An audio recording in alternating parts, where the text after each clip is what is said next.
Gravity is the first force ever felt, long before it is named, measured, or questioned. It is present in every step, every breath, every moment of stillness.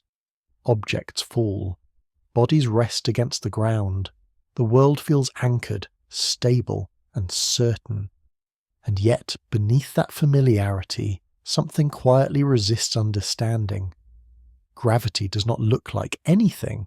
It has no surface, no texture, no clear direction that can be pointed to and agreed upon.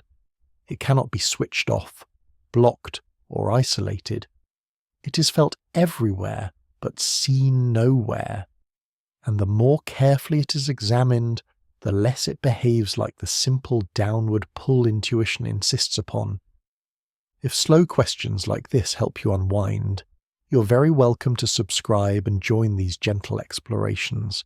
And if you feel like it, you can share where in the world you're listening from tonight. It is always comforting to imagine these thoughts drifting quietly across the planet. For centuries, gravity was treated as something obvious. Apples fell. Planets moved. The explanation seemed almost unnecessary. But as measurements became more precise and observations stretched farther from everyday experience, gravity began to reveal its strangeness. It bent paths instead of pulling directly. It affected time as well as motion. It behaved less like a force and more like a feature of reality itself. Modern experiments show that clocks tick at different rates depending on how close they are to massive objects. Satellites must constantly correct for this effect to keep navigation systems accurate. Entire galaxies move according to gravitational influences that cannot be directly seen, only inferred. And yet, despite this precision, the human mind still struggles to form a clear picture of what gravity actually is. This difficulty is not a failure of intelligence. It is a mismatch between how the brain evolved and the scale at which gravity truly operates. Human intuition was shaped by survival, balance, and immediate cause and effect. Gravity, however, unfolds across vast distances, subtle gradients, and stretches of time far beyond direct perception. It works perfectly, whether it is understood or not. Tonight's journey explores why gravity feels so familiar and yet remains so difficult to imagine. Not as a problem to be solved, but as a quiet example of the limits of intuition.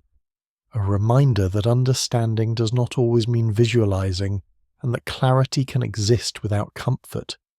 There is no need to resolve gravity into something simple. It has held the universe together for billions of years without explanation.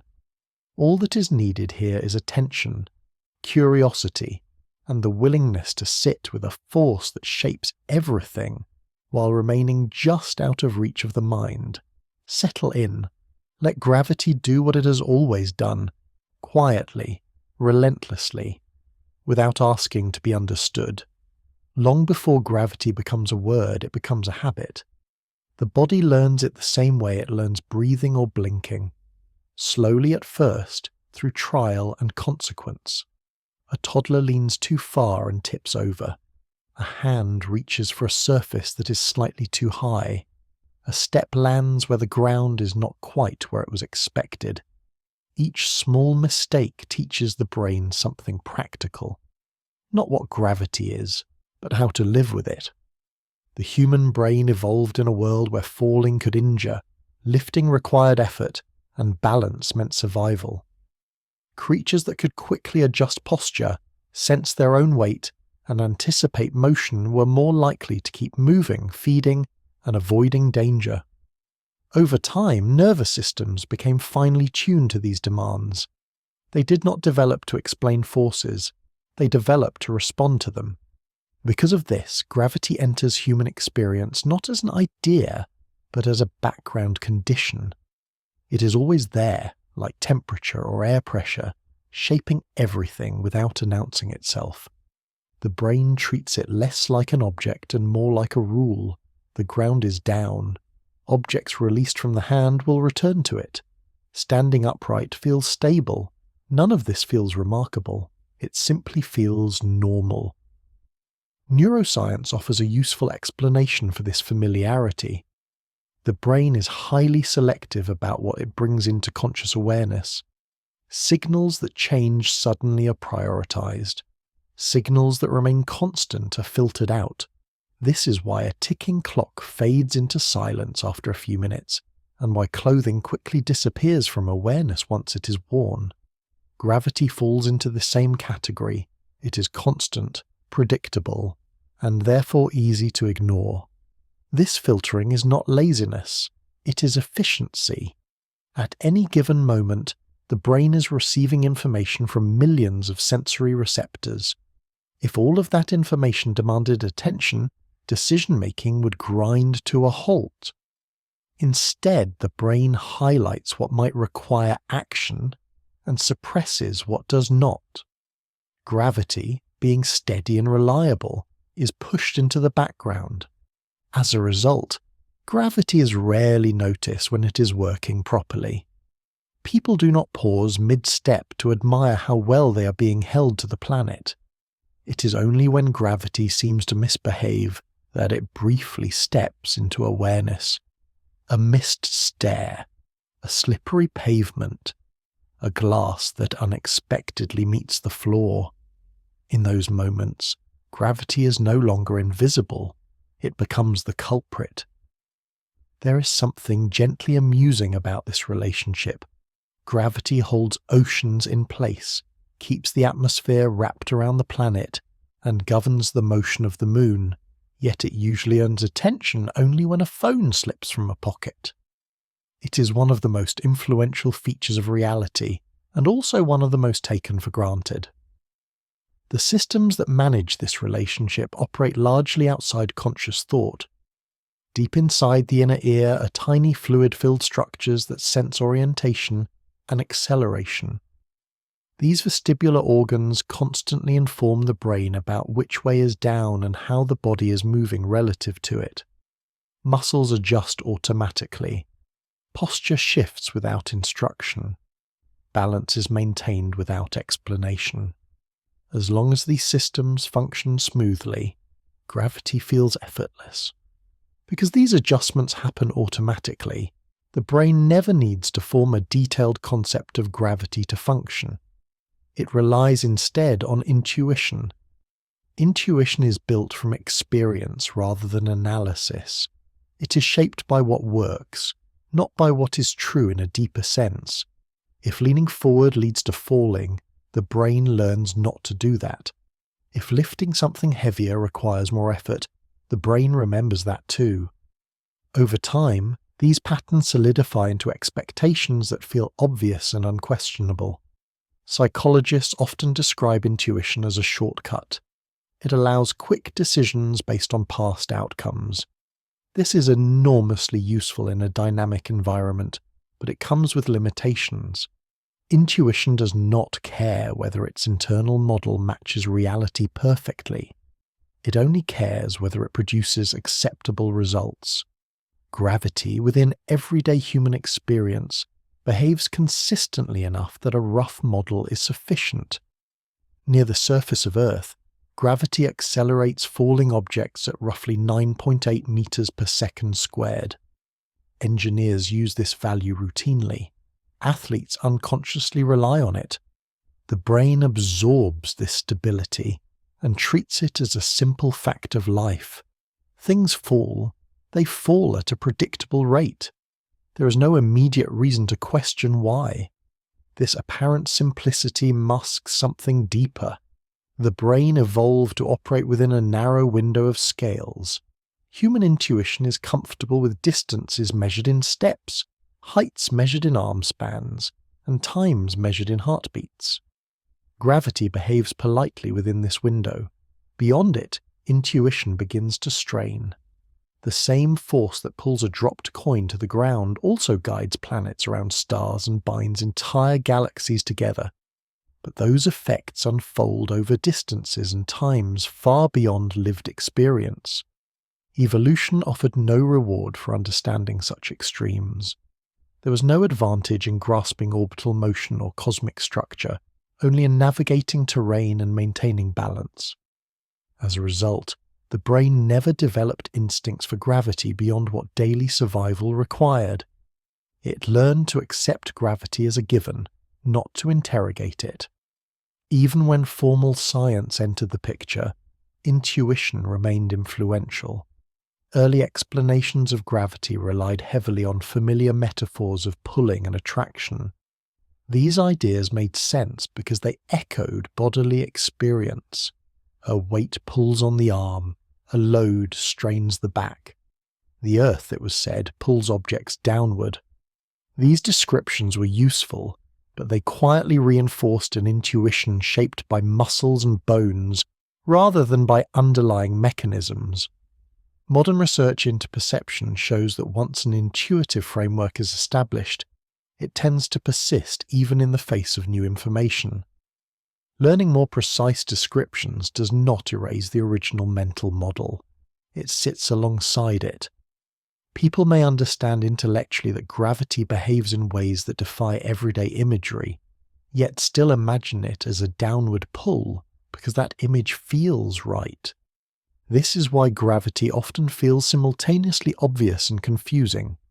It is obvious in practice, confusing in explanation. The brain handles it expertly at the level of movement and balance, while struggling to picture what it actually is. This is not a contradiction. It is a reflection of how cognition evolved. Institutions studying human perception and decision-making consistently emphasize this point. The brain is not designed to be a perfect mirror of reality. It is designed to be a functional interface. It highlights what matters for action and downplays what does not. Gravity, being ever present and largely unchanging at human scales, slips beneath notice. Understanding this can be quietly reassuring. Confusion about gravity does not indicate a lack of intelligence or curiosity. It reflects the fact that intuition is a survival tool, not a scientific instrument. The brain is excellent at keeping the body upright and moving.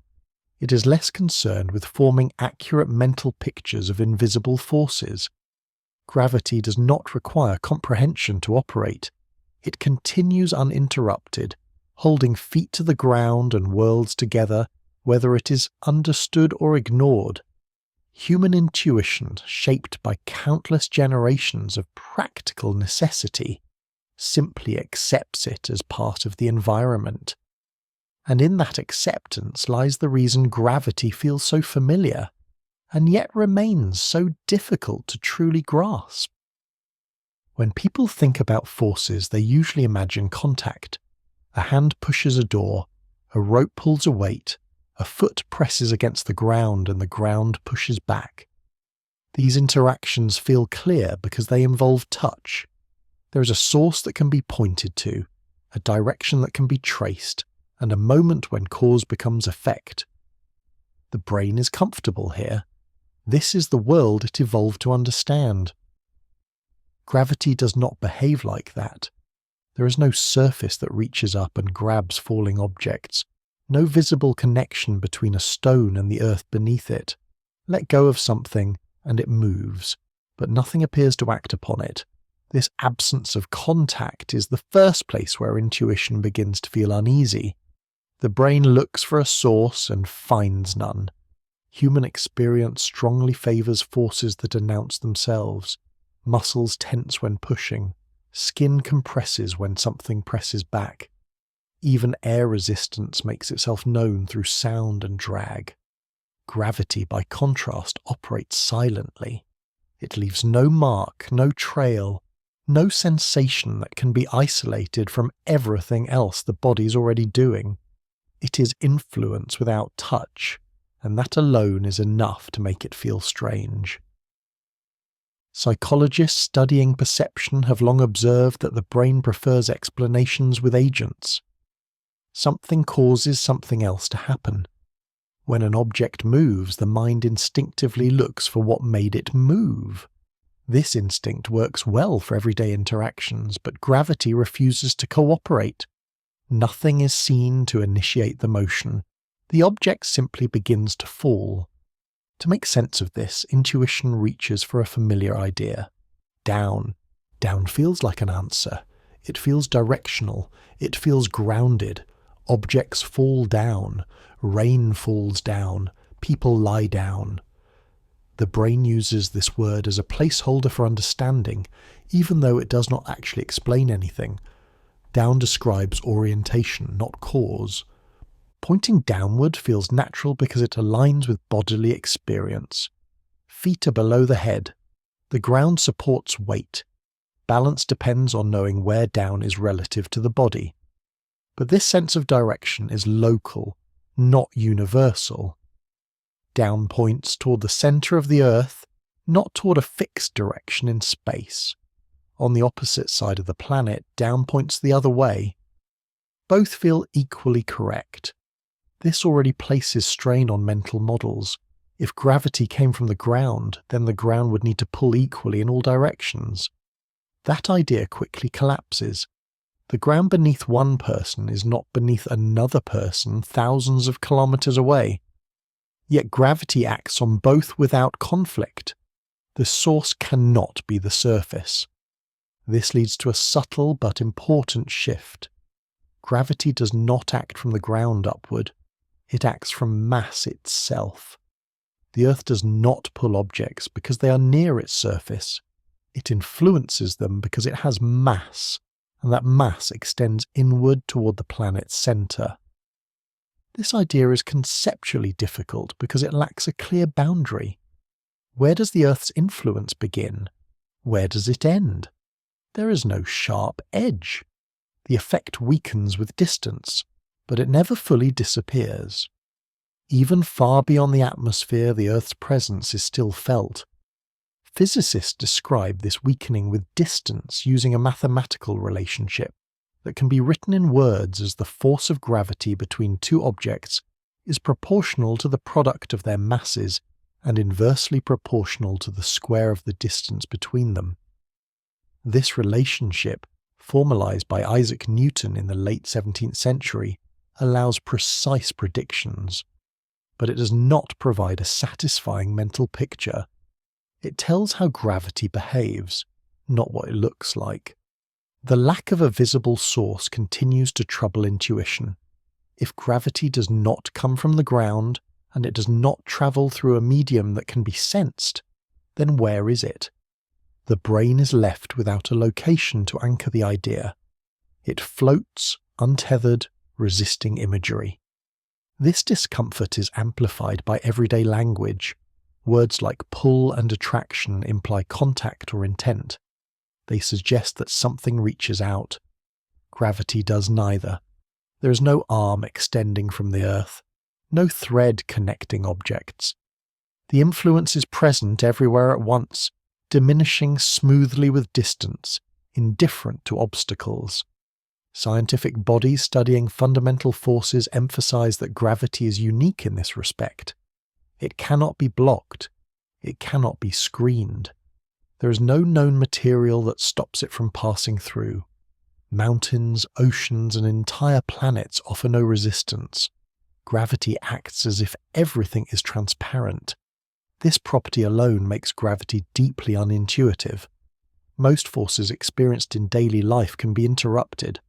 A wall stops a push. A barrier redirects motion. Gravity ignores all of this. It acts regardless of what lies between objects. The brain, accustomed to barriers and boundaries, struggles to accommodate a force that respects none. There is also the matter of direction. When an object falls, it accelerates toward the Earth's centre, not toward the surface beneath it. This distinction matters, but it is rarely noticed. At human scales, the difference between straight down and slightly inward is imperceptible. Intuition smooths it over. But once attention is drawn to it, the picture begins to warp. Consider standing on a vast plain. Down feels vertical. But if lines were drawn from that point toward the centre of the planet, and then from another point hundreds of kilometres away, those lines would not be parallel. They would converge. Gravity does not point in one universal direction. It points inward, everywhere. This realization quietly undermines the simple idea of down as a global concept. It reveals that what feels like a single direction is actually many directions at once, all oriented toward mass. The brain did not evolve to think this way. It evolved to think locally. Historically, even scientists found this difficult to accept. Newton himself was uneasy about gravity acting at a distance without contact. He famously refrained from speculating about its underlying cause, focusing instead on describing its effects. Later physicists would continue this tradition, prioritizing accurate prediction over comforting explanation. Modern physics has refined this picture further, replacing the idea of force with geometry, but the discomfort remains. Gravity still lacks a clear source in the way intuition expects. There is no switch that turns it on, no location where it begins. It simply exists as part of how massive objects relate to one another. This absence of a source is not a failure of understanding. It is a reflection of the limits of everyday experience. The brain expects causes to be local, visible, and directional. Gravity offers none of these. It operates silently, universally, and without contact. Yet despite this conceptual strain, gravity remains perfectly reliable. Objects fall, orbits persist, structures stand. The universe does not hesitate because intuition is uncomfortable. It continues to behave according to rules that do not require approval. The difficulty lies not in gravity itself, but in the expectation that every influence must have a tangible origin. Gravity challenges that expectation gently but persistently. It asks the mind to accept influence without touch, direction without pointing, and presence without location. For a brain shaped by hands, feet, and surfaces, that is a tall order. And it is here, in this quiet absence of a source, that gravity begins to feel less like a familiar force and more like something that resists being pinned down at all. Dropping an object feels like one of the simplest things a person can do. Open a hand, release the grip, and the object falls. There is no hesitation, no uncertainty.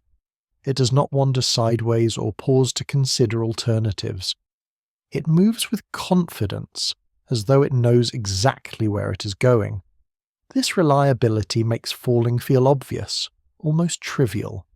It feels like the kind of event that needs no explanation at all. Because it feels so obvious, the mind rarely lingers on it. A dropped coin does not invite reflection. It invites retrieval. The brain notes the outcome, adjusts behavior if necessary, and moves on. Falling becomes part of the background rhythm of life, as familiar as footsteps or breathing. But the moment an explanation is requested, simplicity dissolves. Why does the object fall at that speed rather than another? Why does it begin moving immediately rather than slowly gathering momentum? Why does it follow a straight path downward instead of drifting or curving? These questions appear innocent, but they quickly lead away from everyday intuition and into abstraction. Early explanations often begin with mass. Objects have mass, and mass is involved in gravity. This sounds manageable.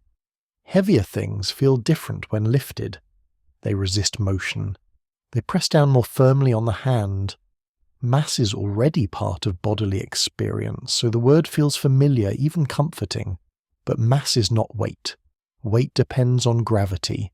Mass does not. This distinction already nudges intuition out of its comfort zone. An object with the same mass will feel lighter on the Moon and heavier on Jupiter, even though nothing about the object itself has changed. The brain can accept this fact intellectually, but it struggles to picture what mass is doing independently of weight. Attraction is often introduced next. Objects attract one another. The Earth attracts the object. This language helps, but only briefly. Attraction suggests intention or direction. It implies something reaching out. Gravity does not reach. It does not choose. It does not pull harder because something is closer in a deliberate sense. It simply behaves according to consistent rules. Acceleration follows soon after. A falling object does not move at a constant speed, it accelerates. Each moment, it moves faster than the last. Near the surface of Earth, this acceleration is remarkably consistent. Measurements show that objects increase their downward speed by about 9.8 meters per second every second, regardless of their mass, assuming air resistance is minimal. This fact has been confirmed countless times, from early experiments in the 17th century to modern laboratory measurements. It is one of the most reliable numbers in physics, and yet, while the number is precise, it does little to help the imagination. Saying that something accelerates at 9.8 meters per second squared does not produce a picture. It produces a rule. This highlights a quiet divide between physics and intuition. Physics is content with numbers, intuition prefers images. Numbers excel at describing patterns. They allow predictions to be made and tested. Engineers rely on them to build bridges and design vehicles. Astronomers use them to chart the motion of planets. The success of these efforts demonstrates that the descriptions are accurate even when they feel abstract. But numbers are not experiences. The brain does not feel 9.8 meters per second squared. It feels effort, balance, and motion. When an explanation relies on quantities rather than sensations, intuition begins to disengage. The explanation may be understood intellectually while remaining emotionally unsatisfying. This is not a flaw in physics, it is a feature of how the brain works. Psychological research shows that the mind is far better at handling relative comparisons than absolute values. Heavier, lighter, faster, slower. These comparisons map easily onto lived experience. Exact quantities require symbolic reasoning, which operates in a different cognitive space. This is why explanations of falling often feel clearer when described comparatively, even if they are less precise. Consider the familiar idea that heavier objects fall faster. Intuition supports this. A feather drifts, a stone drops. It feels obvious. Yet controlled experiments show that when air resistance is removed, objects of different masses fall at the same rate. This result surprises many people, not because it is complicated, but because it conflicts with expectation. The conflict arises from experience rather than ignorance. In daily life, air resistance matters. The brain learns from what it observes. It builds a model that works well enough most of the time. When physics removes air from the situation, intuition is left holding the wrong assumptions. This gap between observation and explanation widens as descriptions become more refined. Physics explains falling not as a response to being released, but as motion through a gravitational field. The object is already moving, in a sense, even before it is dropped. Once support is removed, it follows the natural path available to it. This way of speaking can feel unsettling.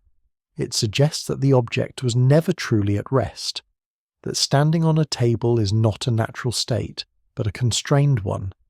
The table prevents motion that gravity would otherwise produce. Letting go does not cause the fall, it allows it. This reversal of cause and effect is subtle, but it matters. Intuition imagines falling as something that starts when the hand opens. Physics describes it as something that was always trying to happen. Once again, numbers make this clear while imagination resists. The equations governing motion show smooth, continuous change. They describe trajectories without drama. But the mind prefers events. It looks for beginnings and endings, for moments where something happens. Falling, in physical terms, is not an event. It is a process.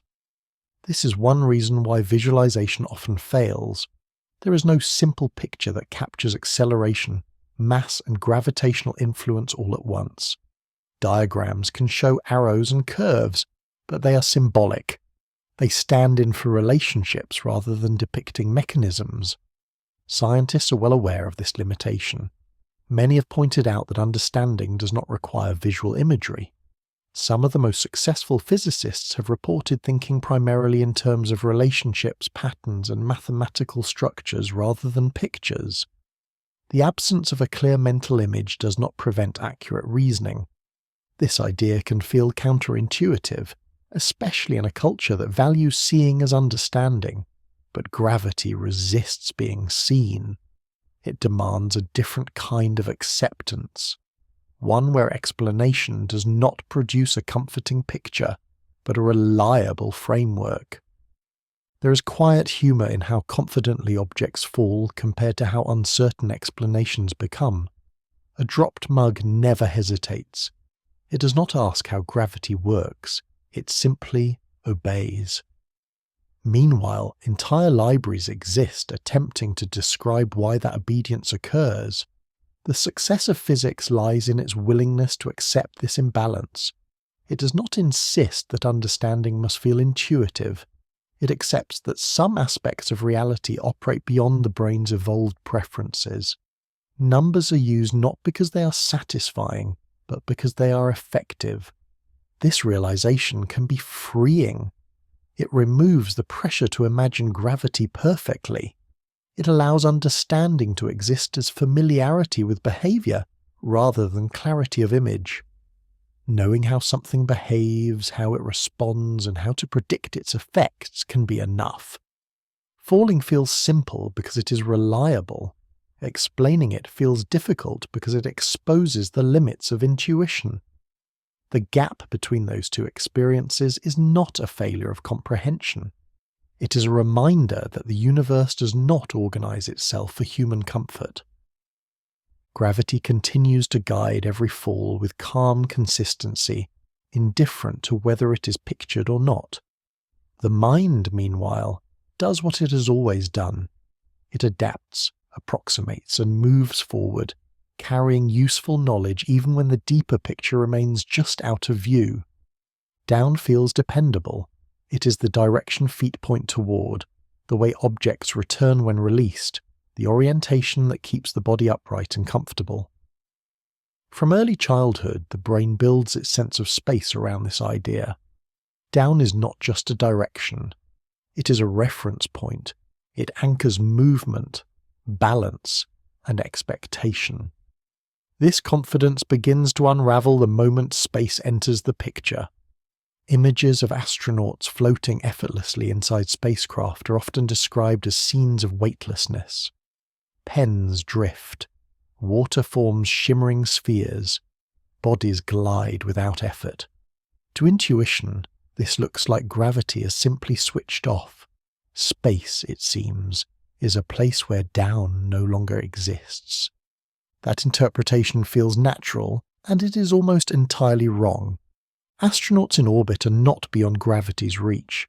In fact, they are very much within it. At the altitude of the International Space Station, gravity is only slightly weaker than it is on the surface of Earth. Measurements show it remains close to 90% of its surface strength. If gravity truly stopped there, the station would drift away. Instead, it circles the planet every 90 minutes with remarkable regularity. The key to this apparent contradiction lies in understanding orbit not as hovering, but as falling. Orbit is a continuous fall that never reaches the ground. This idea sounds counterintuitive at first, because falling is usually associated with impact. But falling in physical terms simply means moving under the influence of gravity without support. When a spacecraft enters orbit, it is given a sideways speed so great that as it falls toward Earth, the planet curves away beneath it. The spacecraft keeps missing the ground, tracing a path around the planet rather than into it. This is why astronauts float. They are falling at the same rate as their spacecraft. Everything inside is accelerating together. There is no surface pushing up against their feet, no chair pressing back against their bodies. Without that contact force, the familiar sensation of weight disappears. Weight, it turns out, is not the same thing as gravity. Weight is what you feel when something prevents you from falling. Standing on the ground, the earth pushes upward on the body. That upward force is what muscles and bones register as weight. In orbit, there is no such push. Gravity is still acting, but nothing resists it. The body responds by drifting, not because gravity is absent, but because it is unopposed. This distinction is subtle, and it collides directly with everyday experience. On Earth, gravity and weight always appear together. Whenever gravity acts, the ground is there to respond. The brain merges the two concepts into one. Gravity becomes synonymous with heaviness, pressure, and downward force. Space breaks that association cleanly. Without floors or chairs, the brain loses its primary reference for down. Orientation becomes ambiguous. Astronauts report that up and down lose meaning within hours. What matters instead is forward, backward, left, and right relative to the spacecraft. Down ceases to be a universal direction and becomes a local convenience. This loss unsettles intuition. The brain insists that gravity must end somewhere because it has learned to associate gravity with standing. If standing is impossible, gravity must be gone. That conclusion feels logical, but it rests on a false assumption. Gravity does not depend on surfaces. It does not originate from floors or ground beneath the feet. It acts through space itself, shaping motion regardless of whether anything is there to push back. Scientific bodies involved in spaceflight have repeatedly emphasized this point when explaining orbital mechanics to the public. Astronaut training materials carefully avoid the term zero gravity for this reason. Instead, they describe microgravity, acknowledging that gravity is present but its effects are masked by constant free fall. This constant falling creates an environment where familiar cues vanish, liquids do not pool, flames burn differently, the inner ear struggles to orient the body. Motion sickness is common during the first days in orbit as the brain tries to reconcile conflicting signals. Vision says floating is normal. Balance systems insist something is wrong. The discomfort highlights how deeply gravity is woven into perception. The brain expects down to behave consistently. When it does not, confusion follows. Everyday experience reinforces the idea that gravity weakens with height. Climb a ladder and the ground feels farther away. Stand on a mountain and the world seems more open. These experiences subtly suggest that gravity might thin out above the surface. In reality, the change is small. Even at several hundred kilometers above Earth, gravity remains strong enough to dictate motion. What changes is not gravity itself, but how motion unfolds under its influence. The brain's insistence that gravity must stop in space reflects its preference for boundaries. Things begin here. Things end there. Forces switch on and off. Gravity refuses to follow this pattern. It fades gradually with distance, never reaching a clear edge. This gradual weakening is difficult to accept because it offers no dramatic transition. There is no moment where gravity gives a farewell wave and disappears. Instead, it stretches outward indefinitely, influencing motion across vast distances. Planets feel the pull of the sun. Moons respond to planets. Stars orbit galactic centers. The same influence governs all of it. Once this continuity is acknowledged, the idea of down becomes local rather than universal. Down on Earth points toward the planet's center. Down near the moon points elsewhere. In orbit, down points inward, but motion sideways keeps changing where inward leads. This realization dismantles the notion of a single cosmic down. It reveals direction as something relative, not absolute. The brain, accustomed to stable frames of reference, struggles with this flexibility. There is gentle humor in how confidently people gesture upward when talking about space. as though space were a location above rather than all around. This habit reflects how deeply Earth-based intuition shapes language. Space feels like a direction, because gravity trained the brain to think that way. Physics quietly disagrees. From its perspective, there is no privileged orientation. Motion depends on relationships, speeds, and masses, not on up or down. Gravity shapes paths, not directions. It guides motion inward, but inward is defined locally, not globally.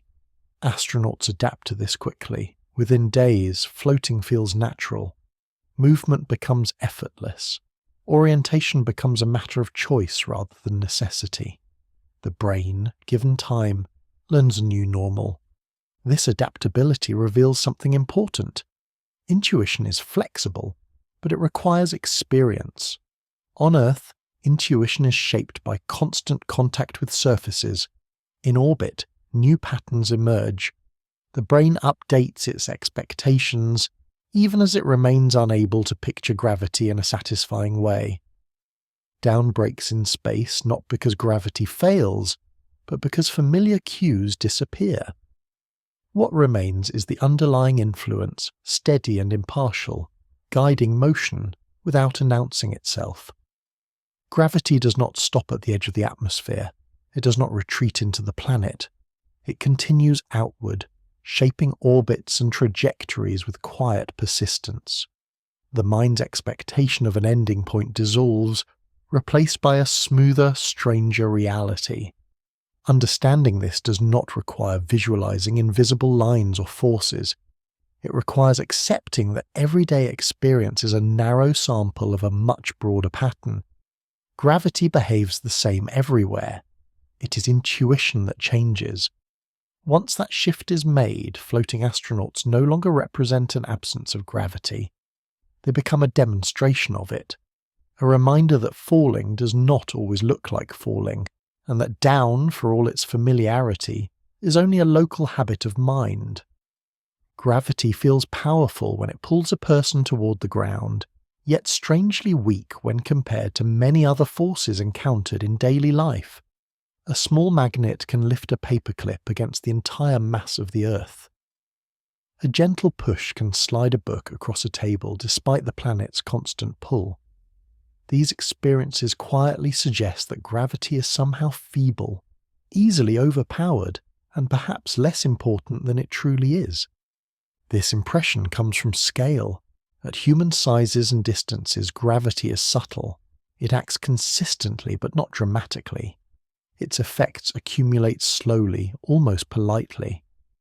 The brain, tuned to notice sharp changes and immediate causes, tends to overlook influences that work gradually. Gravity does its most important work over distance and time, not through sudden intervention. Magnets offer a useful contrast. Magnetic forces feel immediate and decisive.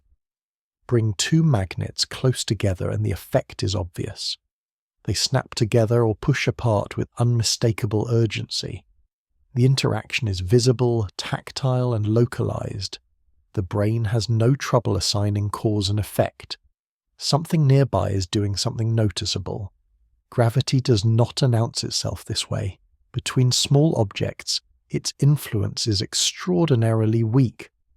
Two people standing side by side exert a gravitational pull on each other, but the effect is so tiny that no instrument built for everyday use could detect it. The brain registers nothing at all. This weakness at small scales is not a flaw in gravity. It is a consequence of how it behaves. Gravity depends on mass, and everyday objects contain very little of it compared to planets or stars. A magnet's strength, by contrast, arises from electromagnetic interactions within atoms, forces that are far stronger than gravity at short distances. Physicists have measured this difference precisely. When comparing fundamental interactions, gravity is vastly weaker than electromagnetism. This is why a refrigerator magnet can defy the pull of the Earth without difficulty. The magnet does not need to be powerful in an absolute sense. It only needs to act over a very short distance, where gravity's influence is minimal. The brain takes this experience at face value. If a small object can overpower gravity so easily, gravity must be weak. This conclusion feels reasonable, but it misses the bigger picture. Gravity's strength reveals itself not through intensity, but through persistence. Unlike many forces, it never cancels out. Positive and negative electric charges can balance one another. Magnetic fields can oppose and neutralize. Gravity only attracts. There is no opposite mass to counteract it. Every piece of matter contributes, and nothing subtracts. This property allows gravity to dominate at large scales. While it is easily overshadowed between atoms and small objects, it becomes decisive when enormous amounts of mass are involved. Planets form because countless particles all pull inward together. Stars ignite because gravity compresses matter relentlessly. Galaxies assemble because gravity works patiently across immense distances. The brain struggles with this kind of accumulation. Human intuition excels at judging immediate strength, but performs poorly when effects build slowly over time or space. This limitation appears in many contexts. People underestimate the impact of small daily habits, the gradual rise of compound interest, or the slow warming of a changing climate. Gravity belongs to this same category. Its power lies not in forcefulness, but in endurance. At the surface of Earth, gravity accelerates objects downward at about 9.8 meters per second squared. This value feels modest when experienced moment to moment. A falling object does not slam instantly into the ground. It gains speed gradually, but over a few seconds that steady acceleration produces significant motion. Over planetary scales, the effect becomes overwhelming. Consider the Earth itself. Its mass is so large that its combined gravitational influence holds an atmosphere thousands of kilometers thick, keeps oceans pressed against its surface, and guides the Moon along a stable path. None of these outcomes arise from sudden action. They result from countless tiny pulls acting together, continuously without interruption. The brain is not naturally equipped to sense this kind of collective influence. Evolution favored perception tuned to immediate threats and opportunities. A falling branch, a charging animal, a shifting surface. Gradual influences were less urgent. As a result, intuition discounts them. This scale blindness feeds misunderstanding. Gravity appears weak because its effects at human scale are easy to overlook. The mind assumes that what feels weak locally must be weak universally. Physics reveals the opposite. Gravity becomes dominant precisely because it acts everywhere, on everything, all the time. Scientific organizations studying planetary formation emphasize this point repeatedly. Models of star and planet formation show that gravity, despite its relative weakness between individual particles, governs the large-scale structure of the universe. It is the architect of cosmic order, shaping systems that endure for billions of years. Everyday experience hides this truth. When lifting a grocery bag, muscles strain against gravity and succeed. When pushing a chair, friction and force quickly overcome it. These interactions teach the brain that gravity is negotiable. What they do not teach is that gravity is cumulative. There is gentle humour in how easily gravity is dismissed. A person might casually flick crumbs off a table, casually defeating the gravitational pull of an entire planet, and conclude that gravity is not much of a challenge. Meanwhile, that same force is holding continents in place and guiding oceans around the globe. The problem is not ignorance, it is perspective. The brain evolved to function within a narrow window of scale, where gravity behaves quietly and predictably. Outside that window, intuition loses its footing. It cannot easily grasp forces that reveal their strength, only when multiplied by vast amounts of mass and time. Understanding gravity therefore requires a shift in emphasis. Instead of asking how strong it feels, it helps to ask how consistently it acts. Instead of focusing on dramatic moments, it helps to consider accumulation. Gravity is not impressive because it overwhelms nearby objects. It is impressive because it never stops. Once this is recognized, the magnet and the planet no longer seem comparable. The magnet wins locally, briefly, and within a limited range. Gravity loses those small contests, but wins the long game. It shapes worlds. The brain's difficulty with this idea is deeply human. It reflects a preference for immediacy, clarity, and visible cause. Gravity offers none of these at small scales. It whispers rather than shouts. Yet those whispers add up. Over time, over distance, and across unimaginable quantities of matter, gravity becomes the dominant influence. The universe takes its shape not from the strongest force in any given moment, but from the one that persists when everything else fades. Recognizing this does not require abandoning intuition. It requires placing intuition in context. Gravity feels weak because human experience samples only a tiny fraction of its reach. Beyond that narrow slice, a different story unfolds, one written not in sudden motion, but in steady accumulation. And it is there, at scales far beyond everyday life, that gravity finally reveals just how powerful it has been all along. When gravity is placed alongside the other fundamental forces of nature, its oddness becomes clearer. The universe operates through a small set of interactions that govern how matter behaves. Some of these interactions feel familiar, immediate, and controllable. Gravity does not belong comfortably in that group. Electromagnetic forces are the most noticeable in everyday life. They're responsible for light, electricity, magnetism, and the solidity of matter itself. Every time a light switches on, a phone charges, or a magnet snaps to a refrigerator door, electromagnetic forces are at work. They act strongly over short distances and weaken quickly with separation. They can attract or repel. They can be blocked, redirected, and switched off. Nuclear forces are even more intense, though far less visible. The strong nuclear force binds protons and neutrons together inside atomic nuclei. Without it, atoms would not exist. The weak nuclear force governs certain types of radioactive decay, shaping how elements change over time.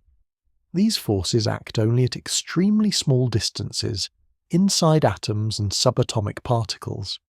They are powerful, precise, and deeply tied to the structure of matter.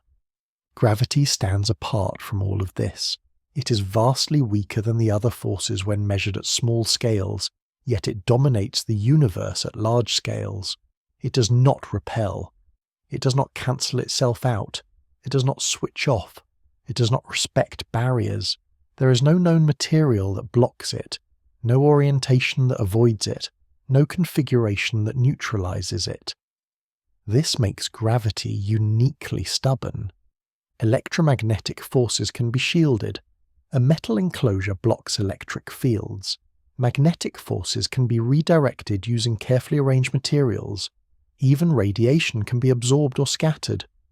Gravity ignores all such attempts. It passes through walls, mountains, oceans, and planets as though they were not there. The Earth's core, dense and extreme, offers no resistance to gravity's influence on objects at the surface. This property alone sets gravity apart conceptually. Most forces announce themselves through interaction. They push back when pushed. They respond to obstacles. Gravity does not. It acts without contact and without interruption. This behavior frustrates intuition. The brain expects influence to diminish when something gets in the way. If a wall blocks light, it should block other effects too. Gravity refuses to cooperate. The wall does nothing. The force continues as if the wall were absent.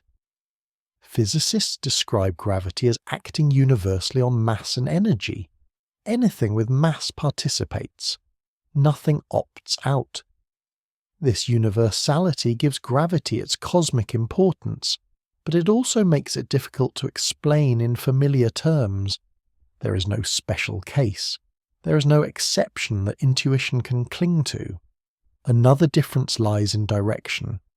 Electromagnetic forces depend on charge. Positive and negative charges attract or repel in ways that feel symmetrical. Nuclear forces depend on very specific conditions inside atomic nuclei. Gravity depends only on mass. Every mass attracts every other mass. The simplicity of this rule is deceptive. It hides complexity behind uniformity. Because gravity only attracts, it cannot be balanced in the same way other forces can. Electric charges can cancel. Magnetic fields can oppose. Gravity accumulates. Every contribution adds to the total effect. This accumulation is what allows gravity to shape stars, galaxies, and the large-scale structure of the universe, despite its weakness between individual particles. The brain struggles with this asymmetry. It expects balance. It expects forces to compete visibly. Gravity competes quietly, winning only because it never stops competing. This quiet persistence contributes to gravity's isolation within physics. While electromagnetic and nuclear forces fit neatly into a framework based on particle interactions and exchanges, gravity resists that treatment. Attempts to describe it in the same language encounter difficulties. The rules that work so well elsewhere do not translate cleanly. This has been recognized for decades. Physicists can describe gravity's effects with extraordinary precision, predicting planetary motion, satellite trajectories, and the bending of light near massive objects. Yet describing what gravity is, in the same terms used for other forces, remains elusive. This conceptual isolation feeds confusion. If gravity behaves so differently, perhaps it is not really a force at all. Perhaps it belongs in a different category. This line of thinking has shaped much of modern theoretical physics, leading to descriptions that move away from pushing and pulling entirely. From the perspective of everyday intuition, this is deeply unsettling. Forces are supposed to do things to objects. They are supposed to act through contact or exchange. Gravity seems to act through presence alone. The inability to shield gravity reinforces this unease. If gravity cannot be turned off, then it cannot be experimented with in the same way as other forces. Conditions cannot be isolated. Variables cannot be removed entirely. Gravity is always part of the system, whether it is wanted or not. This makes it difficult to study directly and even harder to explain intuitively. Many experiments rely on detecting tiny differences rather than clean on and off comparisons. The brain prefers contrasts. Gravity offers continuity. There is gentle humour in how casually gravity is discussed compared to how fundamental it is. People speak of escaping gravity as though it were something left behind, like a city boundary. In reality, spacecraft never escape gravity entirely. They move from one gravitational influence to another, trading one dominant presence for another. Gravity's refusal to be excluded gives it a quiet authority. It does not compete for attention. It does not flare or fade. It simply remains. Scientific organizations studying fundamental interactions often emphasize that gravity's uniqueness is not a flaw in understanding, but a clue. Its difference suggests that it may not belong in the same conceptual box as other forces. Treating it as an outlier rather than an anomaly opens new ways of thinking. For the brain, however, this uniqueness feels like isolation. Gravity does not behave the way forces are expected to behave. It does not respond to intuition's demands for locality, direction, or control. It does not offer handles to grab onto. This is why explanations of gravity often feel unsatisfying, even when they are accurate. They describe behavior without providing a mechanism that intuition recognizes. They ask the mind to accept influence without exchange and action, without contact. And yet, gravity's strangeness is precisely what makes it essential. Its universality binds the universe together. Its persistence gives structure to time and space. Its refusal to be switched off ensures stability across immense scales. Understanding gravity therefore requires a shift in expectation. It is not a stronger version of familiar forces, it is something else entirely. Its behavior cannot be reduced to pushing, pulling, or shielding. It must be accepted on its own terms. The brain, shaped by forces that act locally and visibly, finds this difficult. Gravity remains conceptually isolated because it does not match the patterns intuition prefers. It operates everywhere, all at once, without interruption. In that sense, gravity is not just another force among many. It is the quiet framework within which all other forces operate. It does not announce itself because it does not need to. Everything else already moves within its reach. And it is this silent, unyielding presence that continues to place gravity just outside the boundaries of easy understanding, even as it holds the universe together with unwavering consistency. Language is usually the bridge between experience and understanding. It gives shape to thoughts, allows ideas to be shared, and turns sensation into explanation. But when it comes to gravity, language begins to strain. Words that work well for everyday actions start to bend under the weight of something far less familiar. Most explanations of gravity begin with metaphors. Gravity pulls, objects attract, space bends.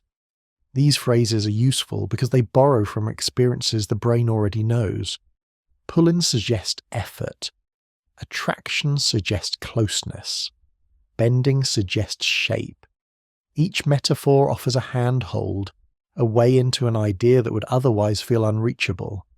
At first, this works remarkably well. Saying that the Earth pulls objects downward produces an immediate sense of cause and effect. Describing gravity as attraction helps explain why masses move toward one another. Talking about bending helps convey why paths curve rather than remain straight. These images allow the mind to engage without needing technical detail. The problem is that metaphors do not stay in their place. The brain tends to treat them not as approximations, but as descriptions. A pull becomes something imagined as muscular or elastic. Attraction becomes something intentional, almost emotional. Bending becomes a picture of space behaving like rubber or fabric. Over time, these images harden into expectations, and those expectations begin to mislead. Gravity does not pull in the way hands pull. There is no tension, no stretching, no exertion that can be felt or traced. Attraction does not involve desire or direction. Objects do not seek one another out. And space does not bend in the way a sheet bends over a table. These metaphors point toward relationships, not mechanisms, but intuition often mistakes them for literal explanations. This confusion is not accidental. Language evolved to describe human-scale experiences. It excels at naming objects, actions, and relationships that involve bodies, tools, and environments. Gravity operates far outside this domain. It acts across empty space, over immense distances, and through influences that leave no sensory trace. Language reaches for what it knows and falls short. Physicists are keenly aware of this limitation. Many have noted that the mathematics describing gravity is far more precise than any verbal explanation. Equations capture relationships cleanly, without committing to imagery. They specify how quantities change and interact, not what they look like. This precision allows predictions to be made with extraordinary accuracy. For example, the motion of a falling object can be described using the distance fallen equals 1/2 multiplied by gravitational acceleration multiplied by time squared. Written this way, the relationship is clear to someone trained to read it. It tells exactly how distance depends on time, but spoken aloud, it becomes cumbersome. And imagine visually it offers little guidance. This gap between mathematical clarity and verbal vagueness creates a dilemma. Most people do not think in equations, they think in stories and pictures. When equations are translated into words, something is lost. Relationships become narratives, quantities become qualities, precision gives way to familiarity. Simplification is often necessary, especially in education. Concepts must be introduced gently. Technical detail can overwhelm, but simplification carries risk. Each layer removed introduces assumptions. Each metaphor chosen excludes alternatives. Over time, these choices accumulate into mental pictures that feel coherent, but do not quite match reality. Consider the common image of space as a stretched fabric, with massive objects creating dents that guide motion. This metaphor has been widely used because it provides an intuitive way to picture curved paths. Objects roll inward because the surface slopes. The image is compelling and memorable. It is also incomplete. The fabric analogy relies on gravity itself to work. The dent only forms because gravity pulls the fabric downward. Without gravity, the demonstration fails. More importantly, space does not require an external direction to bend into. There is no down for it to sag toward. The metaphor quietly imports assumptions that do not belong. Yet despite these flaws, the image persists because it offers something intuition craves. It offers shape. It offers direction. It offers a picture. Language often does this. It trades accuracy for comfort. This trade is not unique to gravity. It appears whenever abstract ideas are expressed in everyday terms. Economies are described as growing or shrinking. Time is said to flow. Electricity is said to run through wires. In each case, the metaphor helps initially and hinders later. With gravity, the hindrance becomes especially noticeable because the subject resists imagery so strongly. No single metaphor survives scrutiny. Each one captures an aspect while distorting another. Pulling suggests force but implies contact. Attraction suggests connection but implies intent. Bending suggests geometry but implies materiality. Scientists often respond by layering metaphors, hoping that together they will triangulate the truth. Gravity pulls objects but not like muscles. Space bends but not like fabric. Objects attract but not deliberately. These caveats accumulate until the explanation becomes hedged and hesitant. At this point, frustration can set in. If no description is quite right, perhaps understanding is impossible. But this conclusion rests on an assumption that understanding must be pictorial, that to know something is to see it clearly in the mind's eye. This assumption is not required. Many areas of science operate comfortably without imagery. Probability, for example, is rarely visualized directly. People learn to work with likelihoods and distributions without picturing them as objects. The same is true for dimensions beyond the familiar three, or for quantum properties that have no classical counterpart. Understanding takes the form of knowing how systems behave, not what they resemble. Gravity belongs in this category. It can be understood as a set of relationships rather than a thing. Objects move the way they do because of how mass, distance, and time relate. These relationships can be described, measured, and tested. They do not require a picture to be valid. Accepting this requires a shift in expectation. It asks for comfort with partial descriptions, with explanations that are correct without being complete in an intuitive sense, with language that gestures rather than depicts. There is gentle humour in how stubbornly the mind clings to imagery. Even after learning that metaphors mislead, people continue to use them, often with apologies attached. Space bends, sort of. Gravity pulls in a way. The qualifiers reveal awareness of the problem without offering a solution. Perhaps the solution is not to find better metaphors, but to loosen the demand for them, to allow language to describe behaviour without insisting on form, to accept that some aspects of reality are best approached through patterns rather than pictures. Scientific bodies involved in physics education increasingly emphasise this point. They encourage learners to focus on relationships, predictions, and consistency rather than mental images. This approach may feel less satisfying at first, but it proves more stable over time. Gravity does not suffer from a lack of explanation. It suffers from an excess of imagery. Each metaphor competes for attention, and none can claim full accuracy. Letting them coexist lightly and provisionally may be the most honest approach. Language will always fall short when describing something as fundamental and abstract as gravity. It was never designed for that task, but falling short does not mean failing. It means pointing. Words can guide attention, frame questions, and set boundaries. They can indicate where intuition applies and where it does not. They can prepare the mind for ideas that cannot be pictured cleanly. Understanding gravity may never feel like holding a clear image. It may feel more like recognizing a pattern in motion, a consistency across situations, a quiet reliability that does not need to be visualized to be trusted. In that sense, language does not need to succeed completely.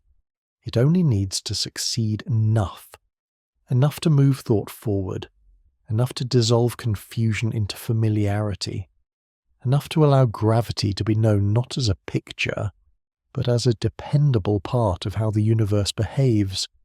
Comfort with that kind of understanding does not come naturally. It is learned slowly, through exposure and reflection. But once it settles in, the need for perfect metaphors fades. Gravity remains what it has always been: steady, universal, resistant to simple description. Language may stumble around it, but the underlying relationships remain intact. And perhaps that is enough. The idea that space itself can be curved is often where understanding begins to slow down. Not because it is especially complicated, but because it asks the mind to release one of its most deeply held assumptions, that space is flat, straight, neutral, a passive stage on which events unfold. From early life, perception reinforces this assumption. Floors look level, walls rise vertically, horizons stretch out in straight lines. Movement feels simplest when it follows a direct path. The brain grows comfortable with flatness because flatness works. It allows distance to be judged, balance to be maintained, and motion to be predicted with minimal effort. This comfort comes at a cost. Flat thinking dominates perception because it is efficient, not because it is accurate at every scale.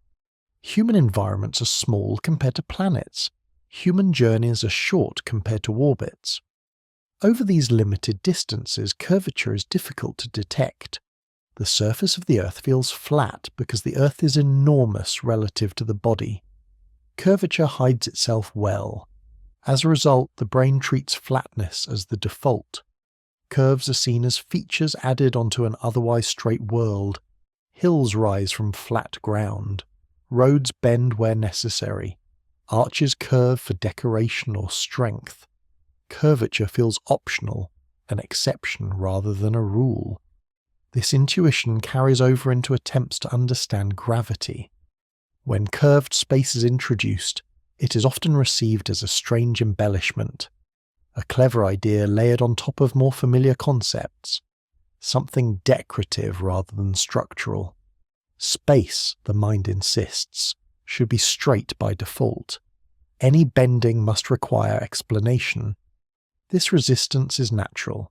Curvature is usually associated with visible shape, a bent branch, a curved surface, a bowed beam. These forms curve into something else, into surrounding space. They have an inside and an outside.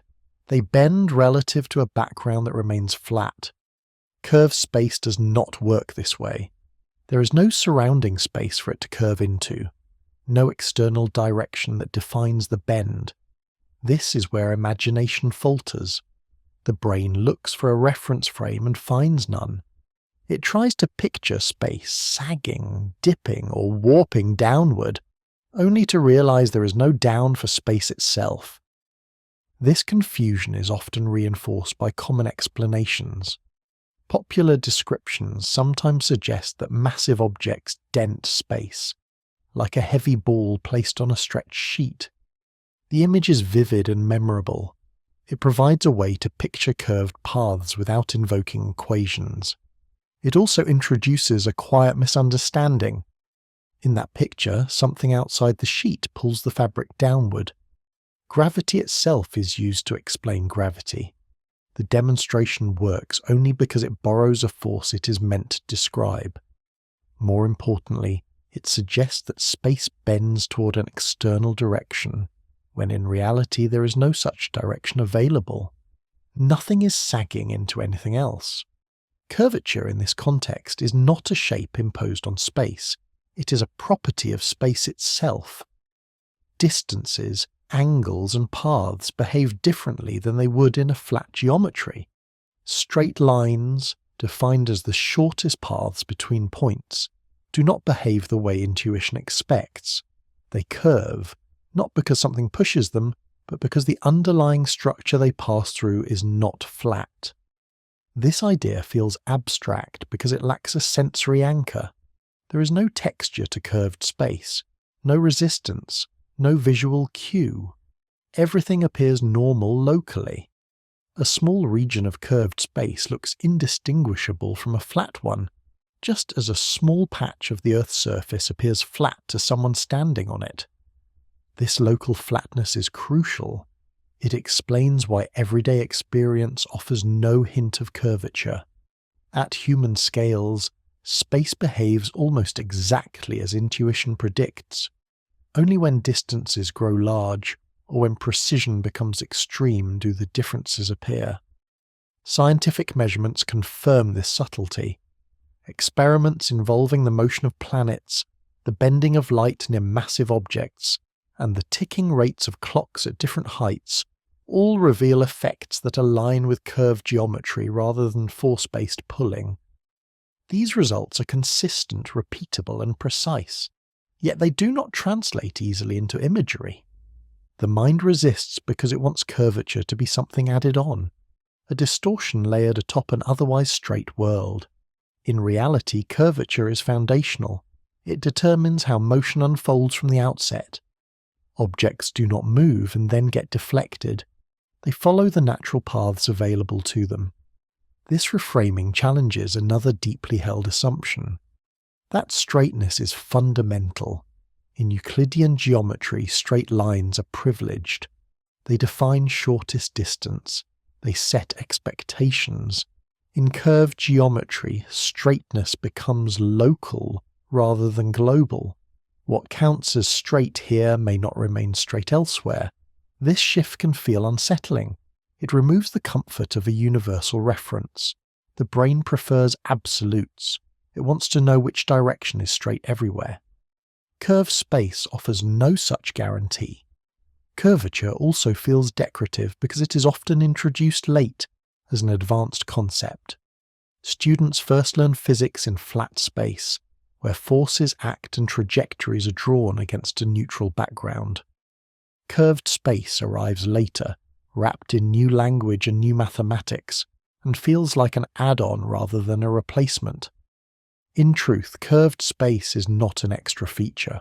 It is a different description of the same behavior, one that removes the need for invisible pulls acting across distance. Motion becomes a response to structure rather than force. This is not ignorance resisting correction. It is intuition resisting reorganization. The brain built its spatial understanding to navigate terrain, not geometry. It expects space to be a container, not an active participant. Asking it to treat space as something that can influence motion is a fundamental change in perspective. Importantly, this difficulty does not indicate a lack of intelligence. Many highly trained scientists have noted that curved space is easier to work with mathematically than to imagine conceptually. The mathematics is clean. The intuition lags behind. That lag is not a failure. It reflects the limits of sensory-based thinking. Curved space does not announce itself through sensation. It reveals itself through patterns, through consistency across experiments, through agreement between theory and observation. Understanding emerges from recognizing those patterns, not from seeing a shape. Once this is accepted, resistance softens. Curvature no longer needs to be visualized. It can be treated as a rule governing how distances and times relate. A quiet framework rather than a picture.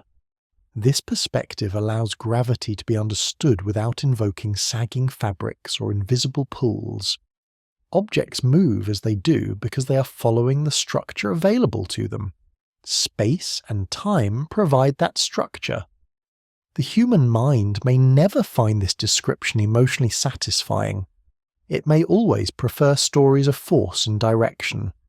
But satisfaction is not the same as accuracy. Curved space challenges intuition because it removes the familiar scaffolding of flatness.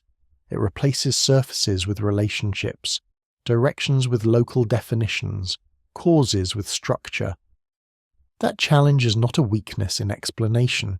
It is an invitation to expand what understanding can look like. Understanding does not have to feel like a picture snapping into focus. It can feel like a rule settling into place, a quiet acceptance that reality does not always arrange itself around human expectations. Curved space is difficult not because it is obscure, but because it is subtle. It does not shout. It does not distort the everyday world in obvious ways. It quietly guides motion while leaving appearances intact. The brain, shaped by surfaces and straight lines, naturally resists this subtlety. That resistance is human. It is expected. Recognizing it as a conceptual limit rather than a personal failure changes the tone of the struggle. Confusion becomes understandable. Resistance becomes reasonable. And understanding becomes something broader than imagery. Space does not bend in order to be seen. It bends because that is how relationships between mass, motion, and time are organized. The universe does not require the mind to picture it correctly in order to function. Accepting curved space is less about mastering a concept and more about releasing a demand. The demand that everything meaningful must be easily imagined. Once that demand loosens, curved space no longer feels decorative. It becomes structural, not something added to reality, but something quietly shaping it from within. And in that shift, gravity begins to make a different kind of sense. Time feels steady in everyday life. Seconds pass one after another. Clocks agree with one another. Yesterday stays behind, tomorrow waits ahead. This regularity is so reliable that time is often treated as a background condition, much like gravity once was. It is there, always moving forward, rarely questioned. Gravity quietly disrupts this comfort. According to modern physics, time does not pass at the same rate everywhere. Its flow depends on gravity. Clocks tick at different speeds depending on how strongly gravity acts upon them. Closer to massive objects, time moves more slowly. Farther away, it speeds up. The difference is small, but it is real, measurable, and unavoidable. This idea tends to provoke unease, not because it is complicated, but because it violates expectation. Time is supposed to be universal. It is meant to march forward in lockstep, unaffected by location or circumstance. Gravity interfering with time feels like a category error. Gravity pulls on objects. Time flows. The two should not mix, yet they do. Experiments performed over the past century have confirmed this effect repeatedly. Highly precise atomic clocks placed at different heights tick at slightly different rates. A clock closer to the surface of Earth runs more slowly than one placed higher up. The difference is tiny, amounting to fractions of a second over long periods, but the consistency is undeniable. This phenomenon is known as gravitational time dilation. It arises because gravity influences not just motion, but the structure of time itself. Where gravity is stronger, time progresses more slowly. Where it is weaker, time passes more quickly. For intuition, this is deeply unsettling. Time has no weight. It cannot be held or dropped. It leaves no footprint. The idea that gravity, which already resists visualization, can reach into something as intangible as time feels like an overreach.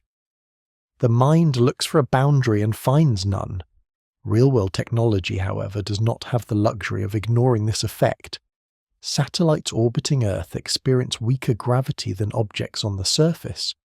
As a result, clocks aboard those satellites tick faster than identical clocks on the ground. The difference is not theoretical.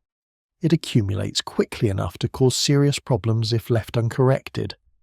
Navigation systems rely on precise timing to determine position. Signals sent from satellites include timestamps that receivers use to calculate distance. If satellite clocks were allowed to run freely, without accounting for gravitational time dilation and other relativistic effects, positioning errors would grow by several kilometers each day. Roads would shift, locations would drift, navigation would become unreliable.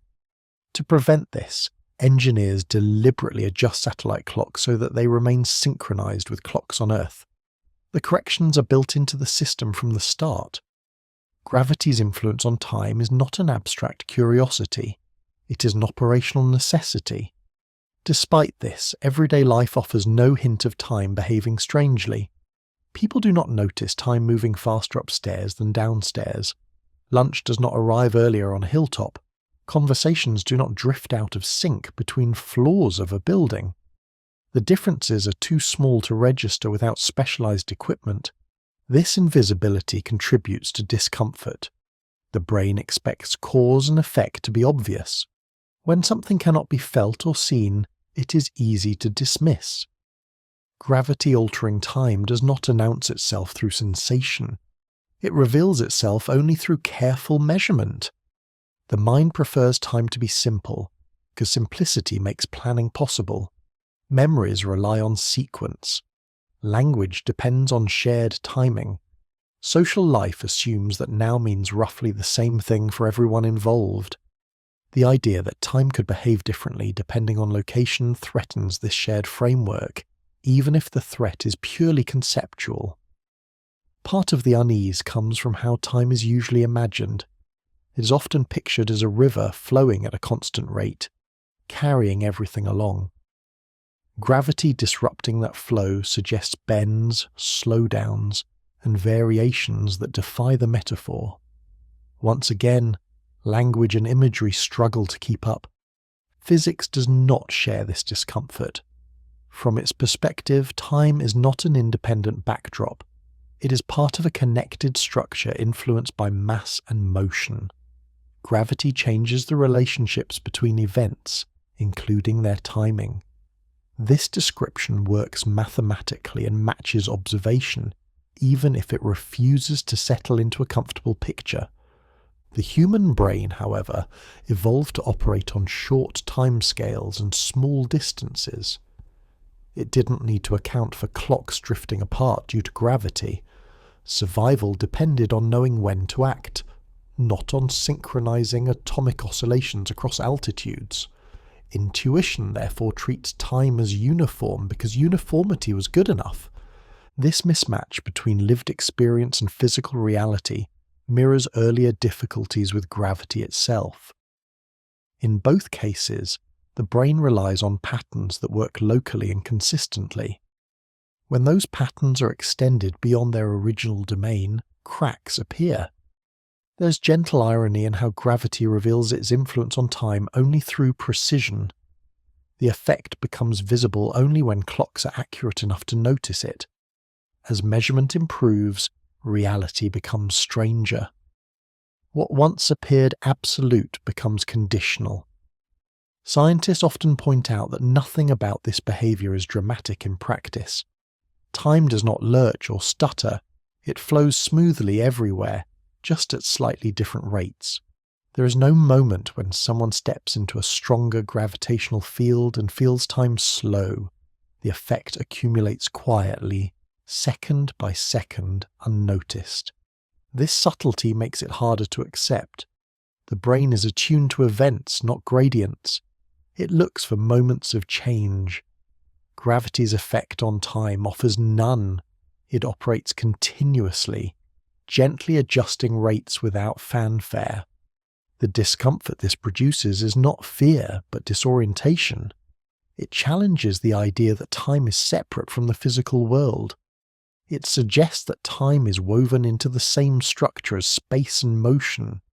For intuition, this is a radical proposal. Everyday language reinforces separation. Time passes, gravity pulls, space contains, physics dissolves these boundaries. It treats time as something that can stretch, slow, and vary depending on context. Understanding this requires letting go of simple categories. Importantly, this does not mean everyday experience is wrong.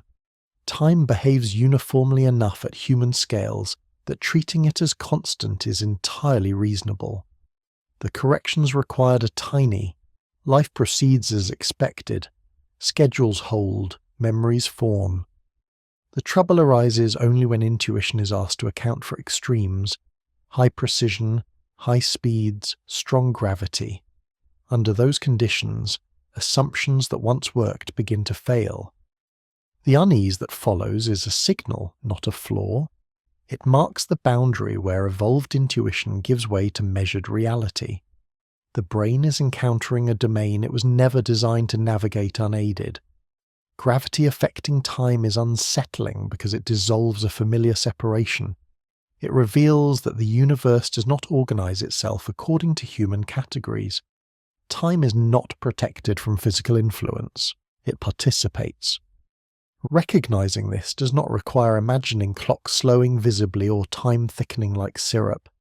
It requires accepting that some relationships exist beyond direct perception.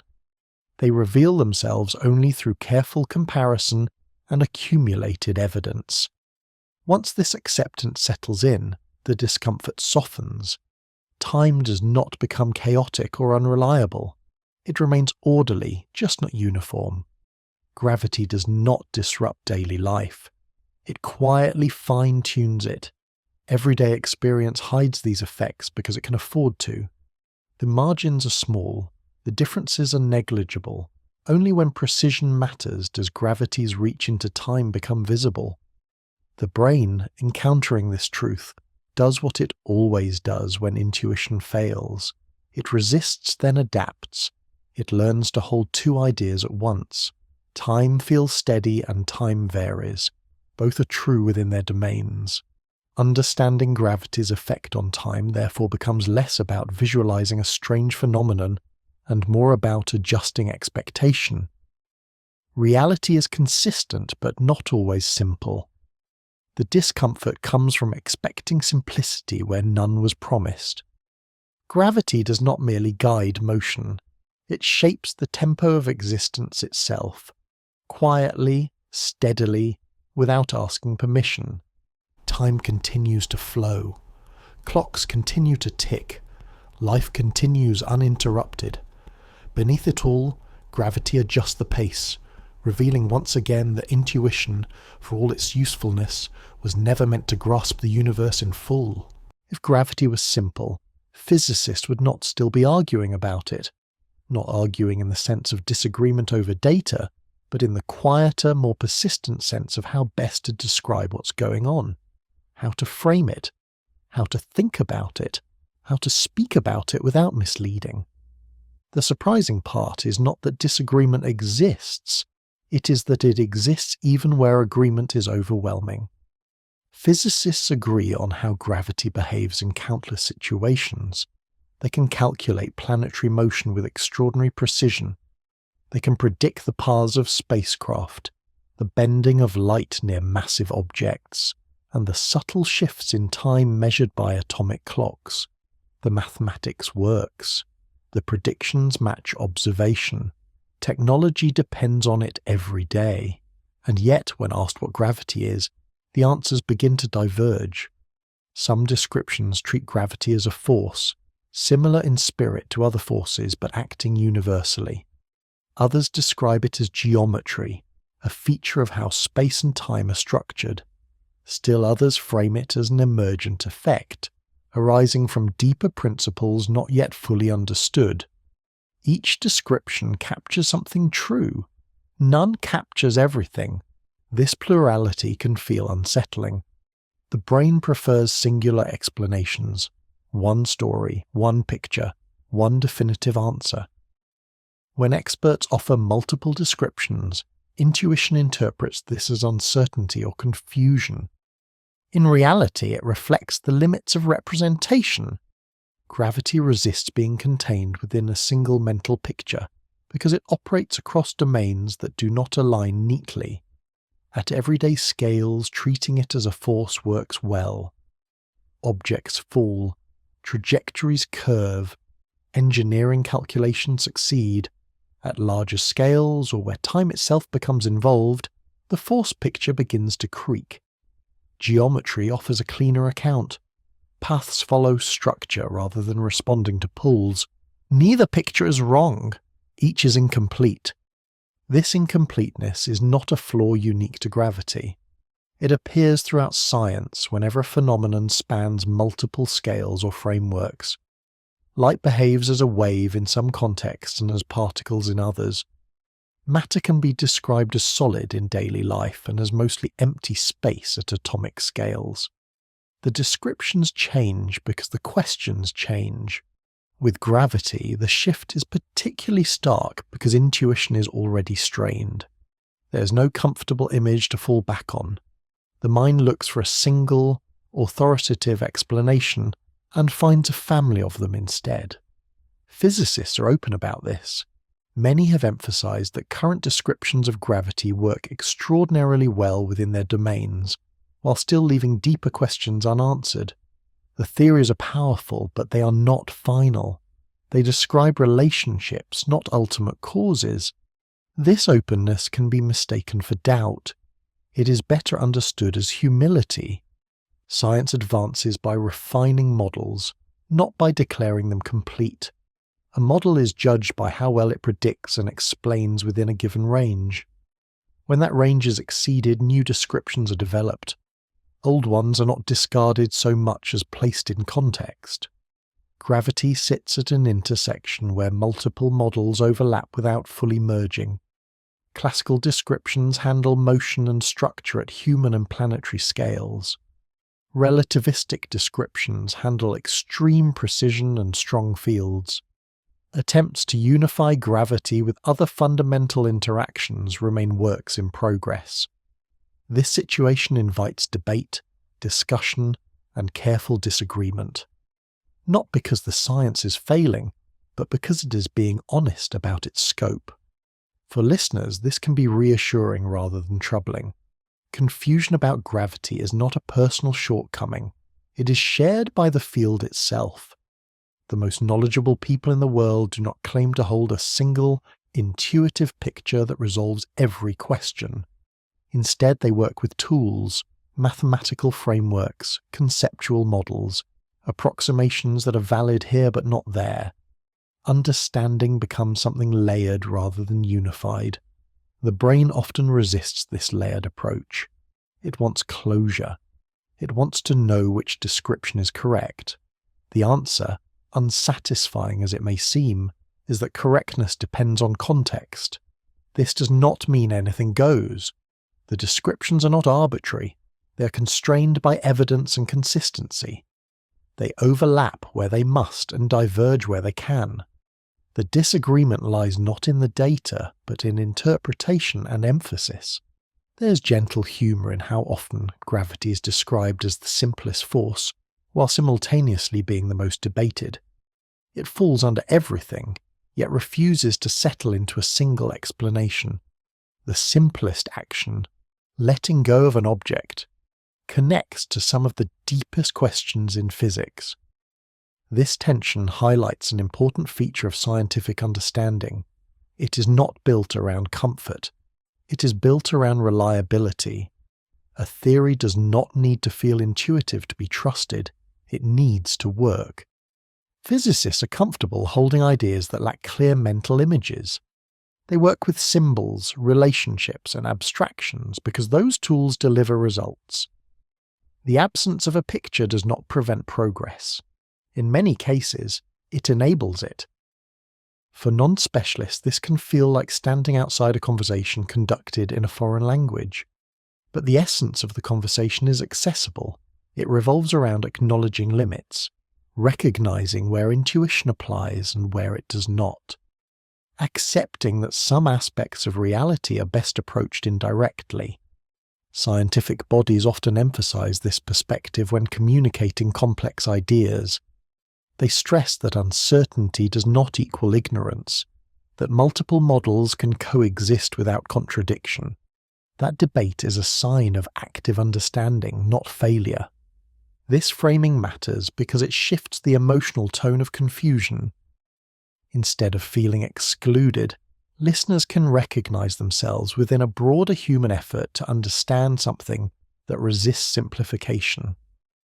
Gravity challenges not just individual intuition, but collective imagination. It exposes the gap between lived experience and cosmic behavior. It reminds even experts that description is not the same as depiction. Humility emerges naturally from this recognition. Not humility as self-doubt, but as proportion. An awareness of how much can be known, how much can be predicted, and how much remains open. This humility does not weaken science. It strengthens it. It keeps models flexible. It invites revision. It prevents premature closure.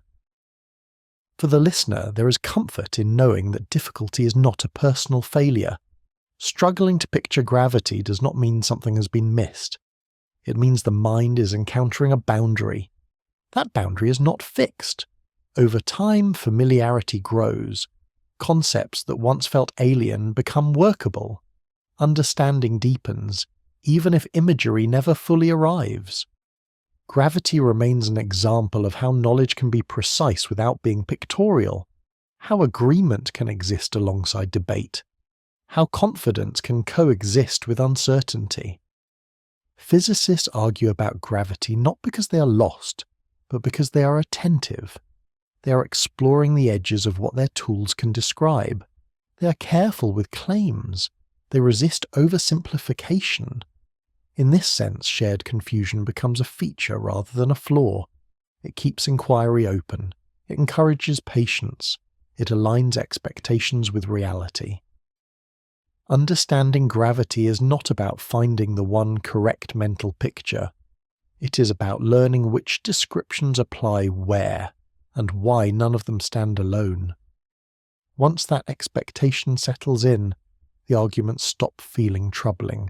They begin to feel appropriate, a sign that the subject is deep enough to deserve careful thought. Gravity continues to behave with remarkable consistency, whether or not its description is unified. Objects fall, orbits persist, time shifts subtly, the universe holds together. Human understanding advances alongside this stability, refining its language, adjusting its models, and accepting that some questions invite ongoing conversation rather than final answers. And in that ongoing conversation, confusion is not an outsider. It is a companion. Humans do not experience the world as empty space filled with objects. They experience it as a collection of surfaces, floors that support weight, horizons that define distance, walls that mark edges. Even before language develops, the brain organizes reality around these features. A surface is something that can be stood on, leaned against, or moved around. It offers stability and orientation in a way that open space does not. This reliance runs deep. From an evolutionary perspective, surfaces meant safety. Solid ground allowed movement without falling. Edges signaled danger. Horizons provided information about terrain, weather, and approaching threats. Creatures that could quickly interpret these cues were more likely to survive. Over time, nervous systems became exquisitely sensitive to contact with surfaces and to the directions those surfaces implied. Gravity enters this story not as a force to be understood, but as an orienting signal. It tells the body which way is stable. It defines which surfaces can be trusted. Feet press downward. Heads remain above shoulders. The world organizes itself vertically around this constant influence. In this sense, gravity is less about pulling and more about orientation. It defines up and down not as abstract directions, but as lived experience. The brain does not calculate gravitational influence explicitly. It infers it from contact, from pressure on the soles of the feet, from tension in muscles, from the way balance feels when upright versus tilted. These signals are processed automatically. Deep within the inner ear are fluid-filled structures that respond to acceleration and orientation. They detect changes relative to gravity without conscious effort. When the head tilts, the fluid shifts. Nerve signals adjust posture. Muscles respond before thought intervenes. Balance is maintained as a reflex, not a decision. This system evolved long before abstract reasoning. It does not ask why gravity exists. It only asks whether the body is aligned with it. Because of this, surfaces become central to perception. A floor is not just a place to stand. It is confirmation that gravity is behaving as expected. A horizon is not just a line in the distance. It is reassurance that space is organized in familiar ways. Edges provide warnings. They tell the brain where support ends and risk begins. Everyday life reinforces this dependence. Chairs support weight, stairs guide movement. Roads define direction. Even screens and pages provide visual surfaces that organize attention. The brain grows accustomed to a world that is reliably bounded and oriented. Space removes all of this. In orbit, there is no floor pressing upward, no horizon separating ground from sky, no edge where support clearly ends. The visual field offers few cues about orientation. Objects float rather than rest. Bodies drift rather than stand. The familiar partnership between gravity and surfaces dissolves. Importantly, gravity has not disappeared. What has disappeared is resistance. Without a surface to push back, the sensation of weight vanishes. Muscles relax, bones unload. The signals the brain normally uses to define up and down fall silent.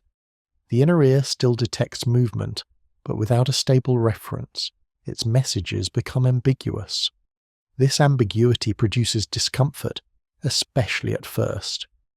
Astronauts often experience disorientation and motion sickness during the early days of spaceflight. The brain receives conflicting information. Vision suggests stillness. Balance systems signal motion. Muscles report weightlessness. The usual agreement between senses breaks down. This reaction is sometimes described dramatically, but it does not need to be. It is not fear. It is confusion.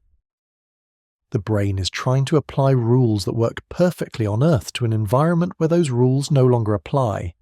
It expects surfaces. It expects pressure. It expects gravity to announce itself through contact. When none of that happens, it struggles to build a coherent picture. Over time, adaptation occurs. The brain learns new patterns. It recalibrates expectations. Floating becomes normal. Movement becomes effortless. Orientation becomes flexible rather than fixed.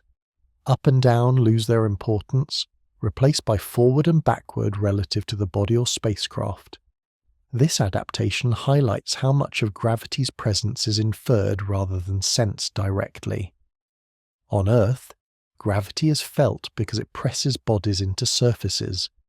In space, that pressure is gone, and with it goes the feeling of gravity, even though gravity itself remains. This distinction often surprises people. It reveals how closely gravity and surfaces are intertwined in experience. Gravity without surfaces feels like no gravity at all.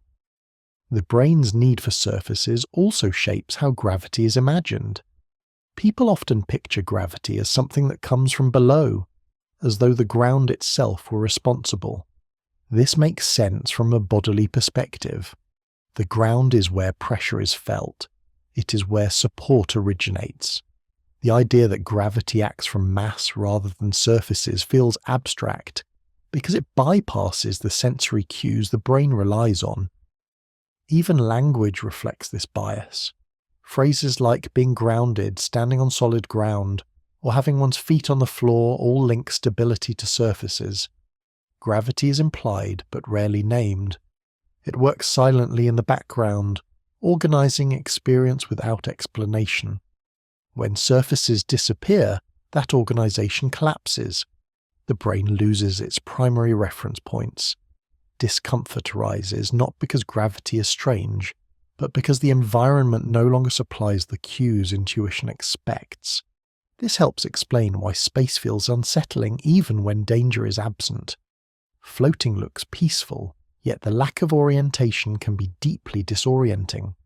The mind searches for edges and finds none. It looks for down and receives no answer. Importantly, this reaction is not a failure of adaptation. It is evidence of how specialized human perception is. The brain evolved to operate in a world of surfaces shaped by gravity. Remove those surfaces, and perception must work harder. Scientific studies of long-duration spaceflight show that while adaptation occurs, some effects persist. Muscles weaken without regular loading. Bones lose density. The body itself depends on gravity mediated through surfaces to maintain structure. The need for contact is not merely perceptual, it is physiological. This reinforces the idea that gravity's most immediate role in human life is not as an abstract force, but as an organizer of interaction. It defines how bodies meet the world.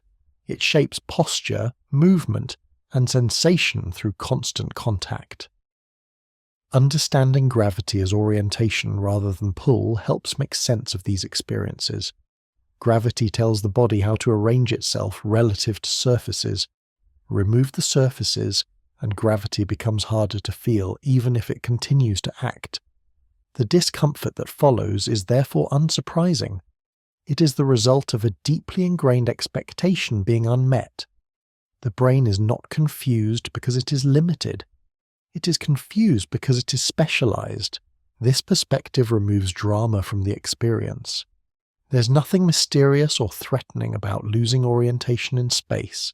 It is simply the nervous system operating outside its usual conditions. Given time, it adjusts. The same principle applies to understanding gravity more generally. Intuition relies on surfaces because that is where gravity announces itself most clearly. When explanations move away from surfaces and into abstraction, intuition loses its footing. Recognizing this helps reframe confusion. Difficulty picturing gravity is not a lack of insight. It reflects the fact that human perception was built for a world where gravity always came with flaws, horizons, and edges. Space strips those away, revealing how much of understanding depends on contact. The unease that follows is not fear of the unknown. It is the quiet protest of a brain that has lost its reference points. Gravity remains present, steady and reliable. What changes is the way it is felt. Surfaces give gravity a voice.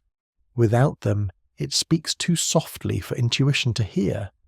Gravity is not only something people observe, it is something they feel.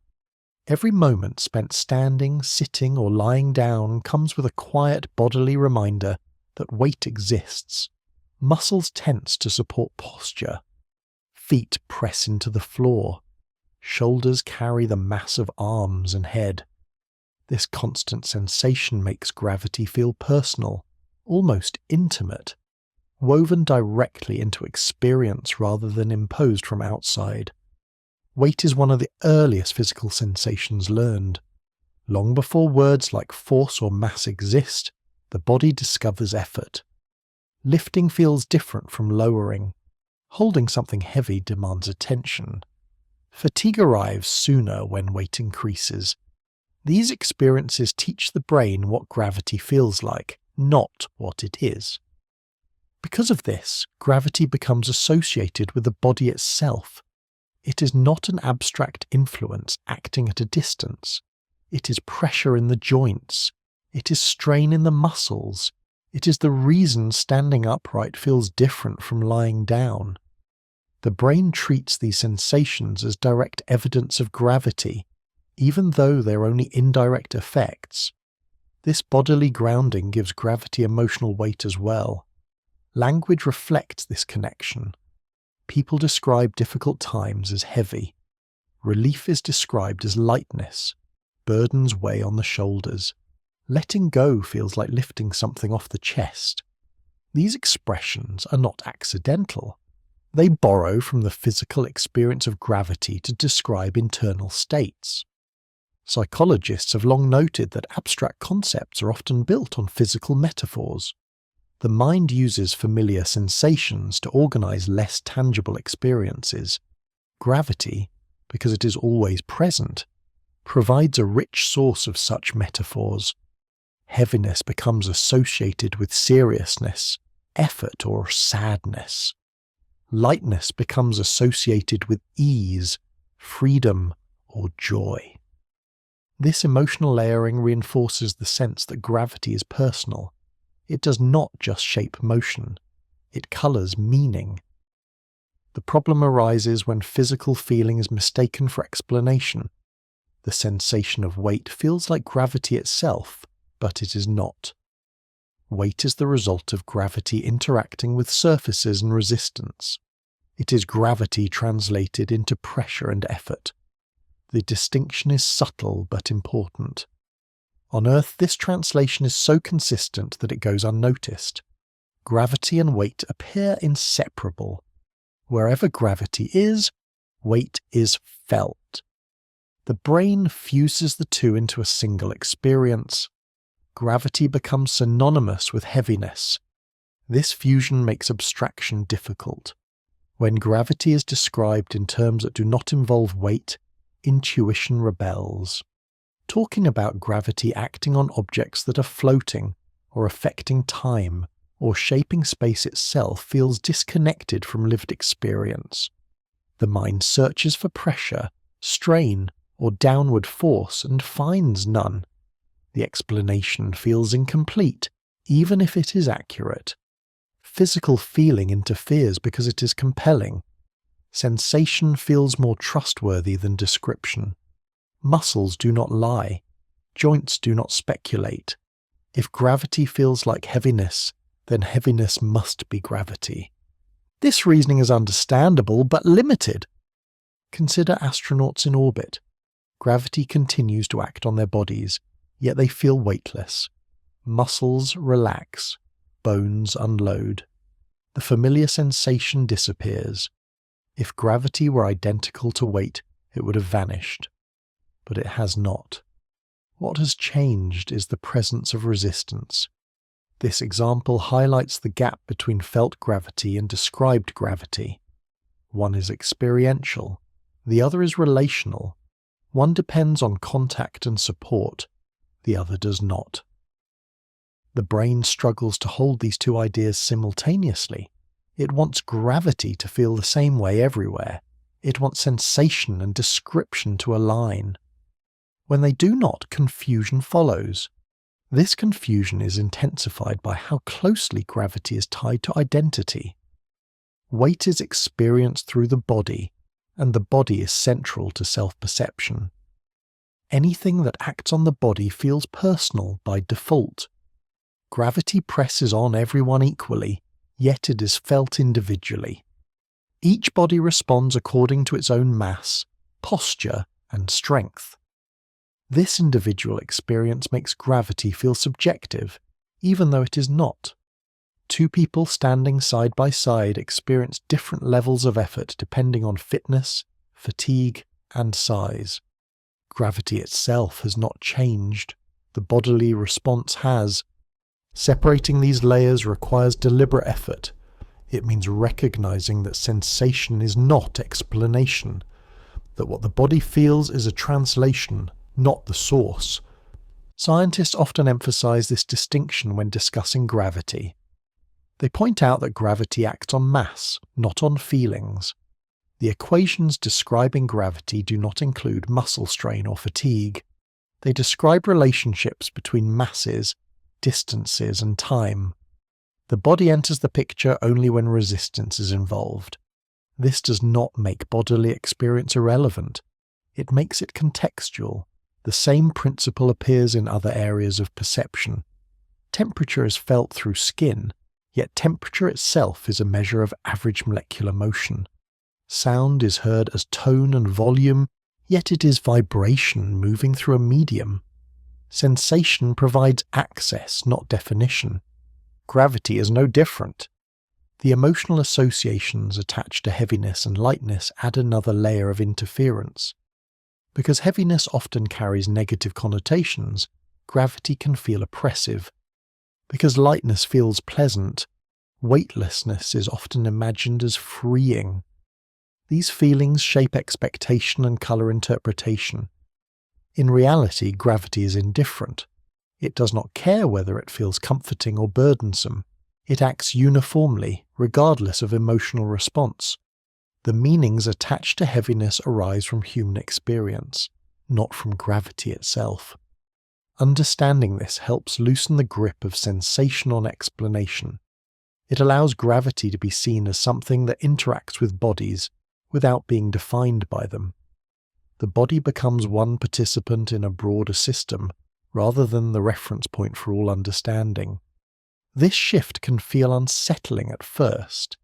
It asks the mind to step back from its most reliable source of information, but it also opens space for clarity. Once sensation is recognized as translation, not essence, explanations that once felt abstract begin to settle. Gravity affecting time no longer needs to feel heavy. Curved space does not need to press downward. Motion guided by structure does not need to strain muscles. The separation is gentle, not abrupt. Sensation does not need to be discarded. It simply needs to be placed in context. There is quiet humour in how stubbornly gravity feels personal. Even after learning that weight is not gravity itself, people continue to describe gravity in bodily terms. It pulls, it presses, it holds things down. These phrases persist because they are grounded in experience. They are useful as long as they are recognized as metaphors. Scientific understanding does not require abandoning bodily intuition. It requires supplementing it, recognizing where intuition applies and where it does not, allowing different descriptions to coexist without demanding that they feel the same. Gravity feels personal because it is always acting on the body, but it is not personal in its nature. It does not single out individuals. It does not respond to effort or emotion. It operates according to relationships that remain the same regardless of who is experiencing them. Gently separating sensation from explanation allows both to coexist. The body can feel weight. The mind can understand gravity. Neither needs to replace the other. Once this separation is accepted, confusion softens. Gravity no longer needs to feel right in order to be understood. It can be trusted to behave consistently, even when sensation tells only part of the story. The feeling of weight remains a useful guide for living. The description of gravity remains a reliable guide for understanding. Each has its place. gravity continues to act, quietly and impartially, whether it is felt as heaviness, imagined as pull, or described as structure. The personal experience belongs to the body. The explanation belongs to the universe. Keeping those roles distinct makes room for both comfort and clarity. At cosmic scales, gravity behaves in a way that feels almost unrecognizable compared to everyday life.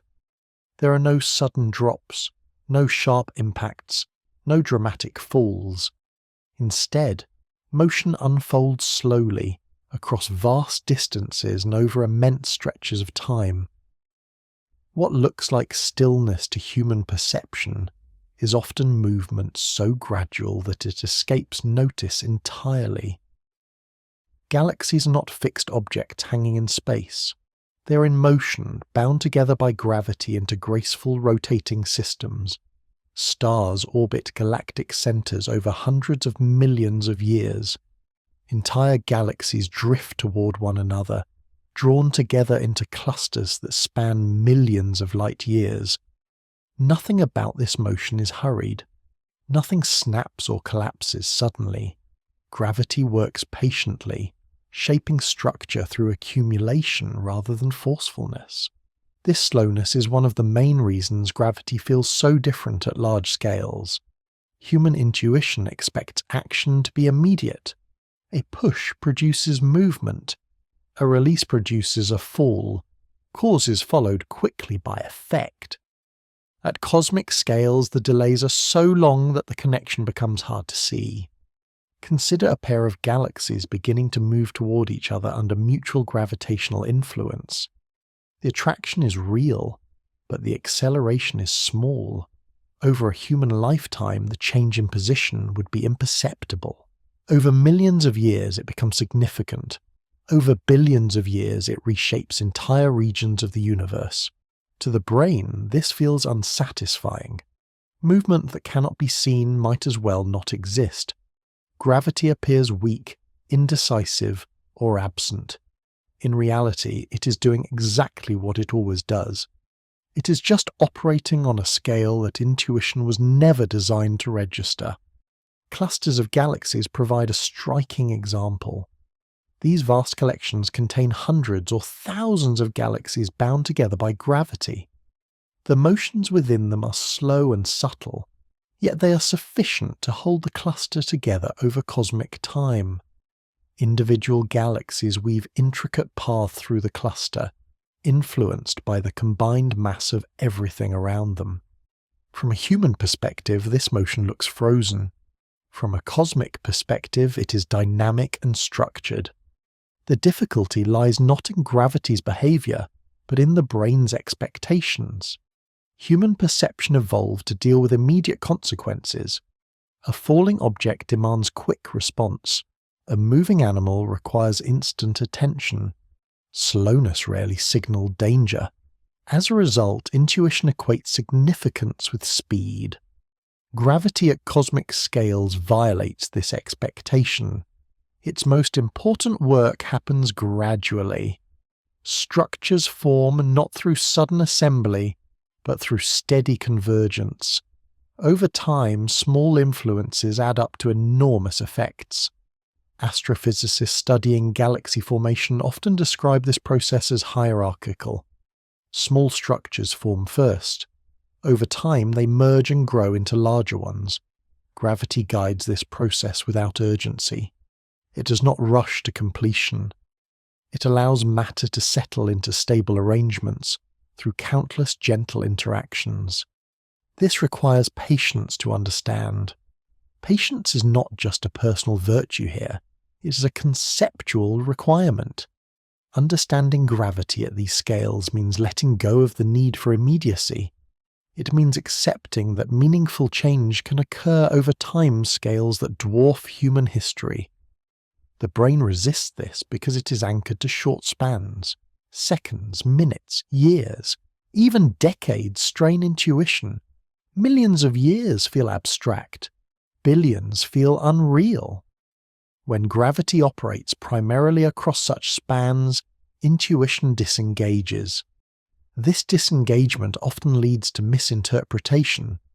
Gravity is described as weak because its effects are not dramatic on short timescales. In reality, its strength lies precisely in its ability to act consistently over long durations. Other forces dominate brief interactions. Gravity dominates the long game. Stars burn brightly, but they eventually exhaust their fuel. Electromagnetic forces govern the interactions that make chemistry possible. Nuclear forces bind matter at its core. Gravity persists after all of these processes play out. It gathers remnants. It builds new systems from old ones. It shapes the large-scale architecture of the universe. This persistence is easy to overlook because it lacks spectacle. There are no flashes or shocks announcing gravity's work. Instead, there is motion so slow it appears static, and change so gradual it requires careful measurement to detect. Astronomical observations rely on this patience. Telescopes capture snapshots separated by decades. Patterns emerge only when data is compared across time. What initially looks like a static sky reveals itself as dynamic when viewed through the lens of long-term observation. The brain, accustomed to rapid feedback, struggles with this mode of understanding. It wants confirmation now. Gravity offers confirmation later. This mismatch feeds misunderstanding. If gravity does not act quickly, it must not be doing much. If it does not produce visible motion, it must be negligible. These conclusions feel intuitive, but they miss the point. At cosmic scale, slowness is not a flaw, it is a feature. Slow motion allows systems to stabilize, it prevents chaos. Rapid gravitational collapse would produce violent, short-lived structures. Gradual convergence allows galaxies to settle into long-lasting forms. It gives stars time to form and planets time to assemble. Slowness is structure's ally. This idea runs counter to everyday thinking, where speed often signals power. Fast machines feel impressive. Sudden movements command attention. Gravity's power is quiet. It is expressed through endurance rather than intensity. There's gentle irony in how often cosmic gravity is described using dramatic language. Galaxies collide. Clusters crash together. These events do occur, but even they unfold over millions of years. What is described as a collision is more like a slow interweaving, with vast distances between individual stars. Nothing smashes in the way intuition expects. Gravity choreographs rather than strikes. Understanding this requires adjusting the emotional tempo of thought. It asks the mind to slow down, to stretch its sense of cause and effect across unfamiliar spans. It asks for comfort with delayed outcomes. Scientific bodies studying large-scale structure often emphasize this shift in perspective. They frame gravity not as an agent of sudden change, but as the organizer of long-term order.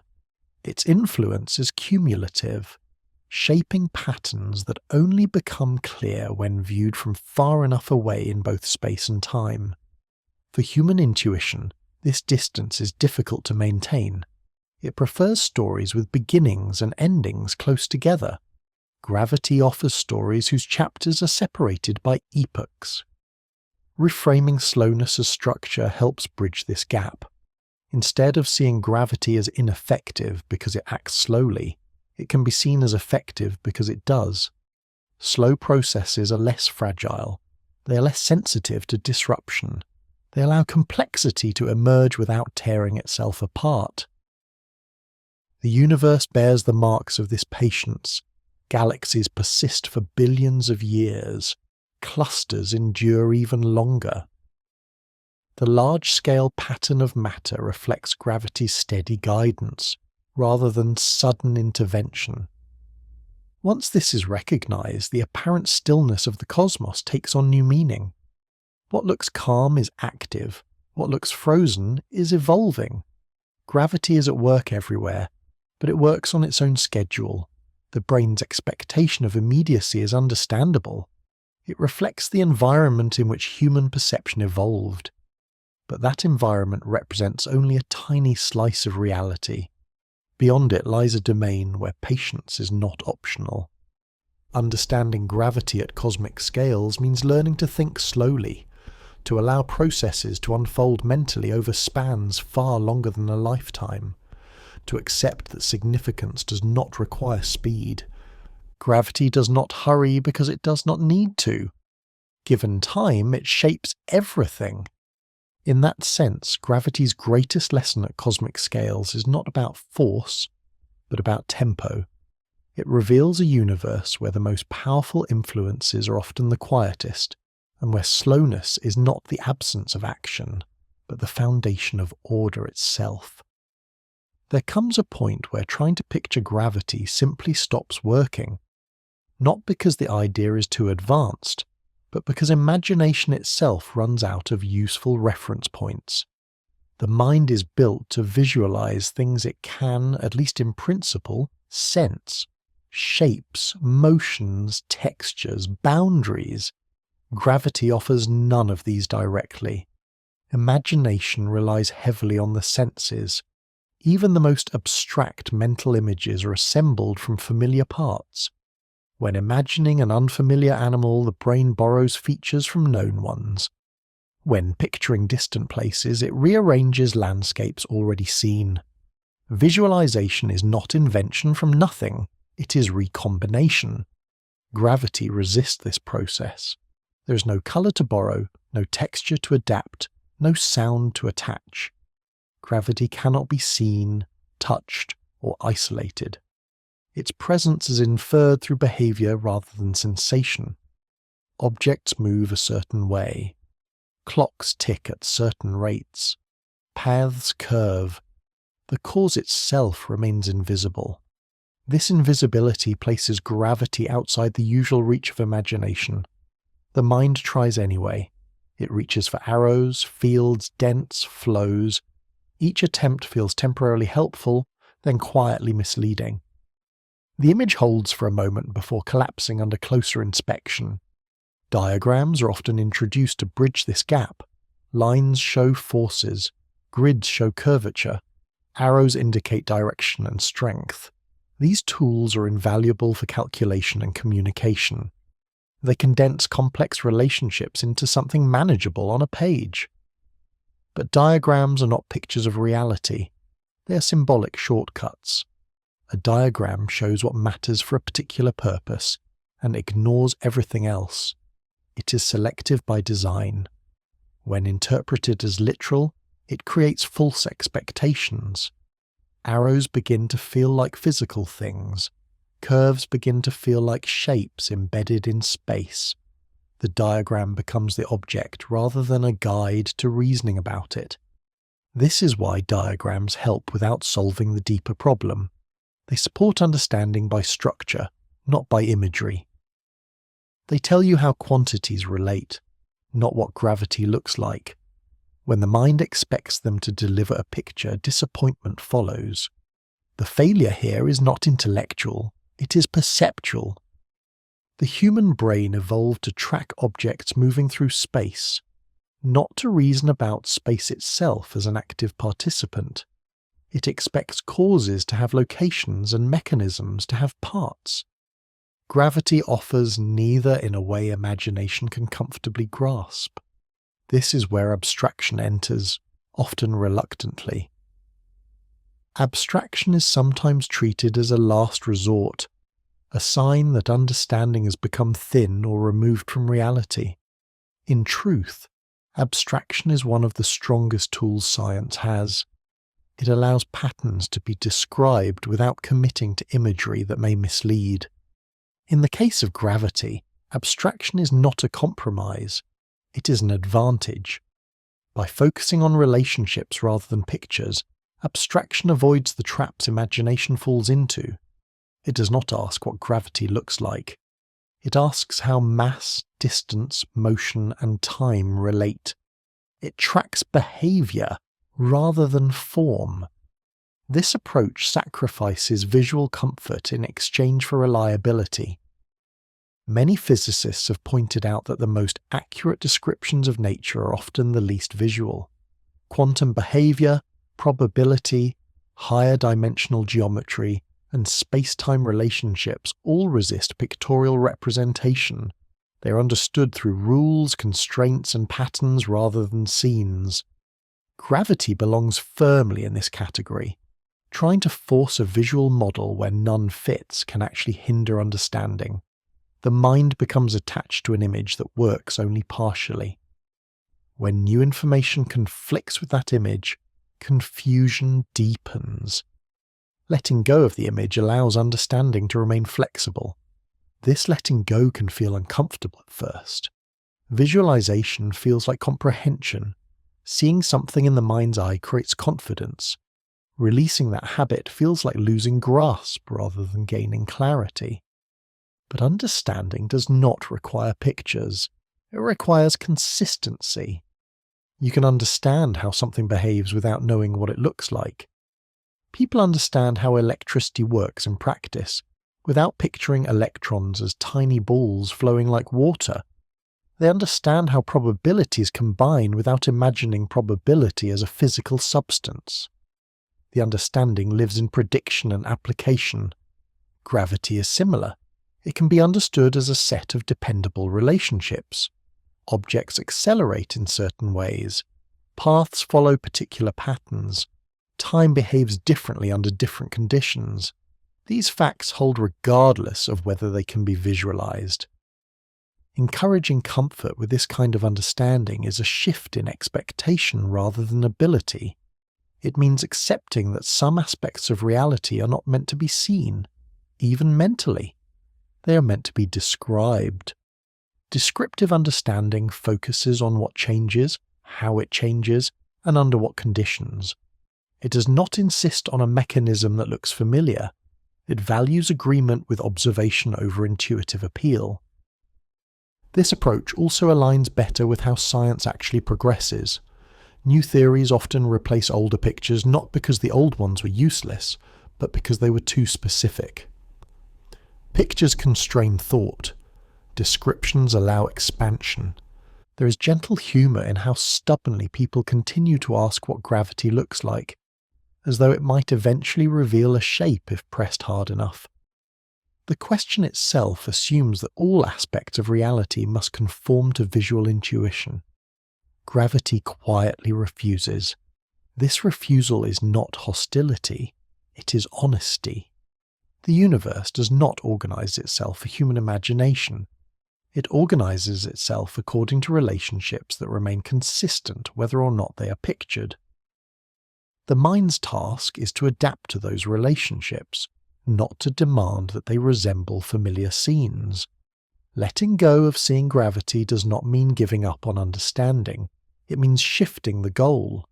Instead of aiming for a clear image, the aim becomes a clear sense of behavior. What happens if mass increases?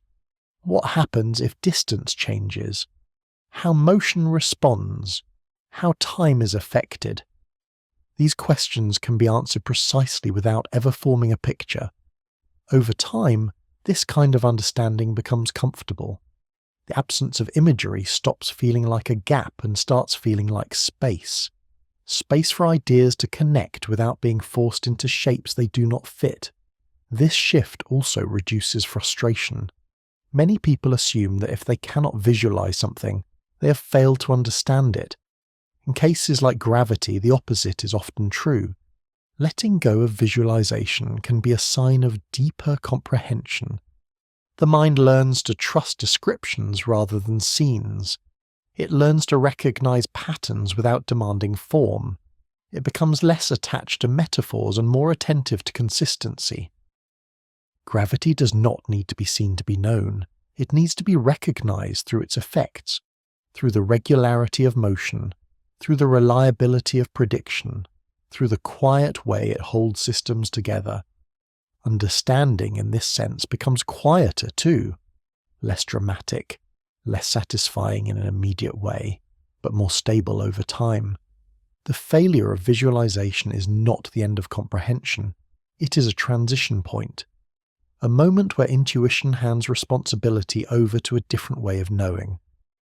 Once that handoff is complete, gravity stops feeling elusive, not because it suddenly becomes clear, but because clarity no longer depends on imagery.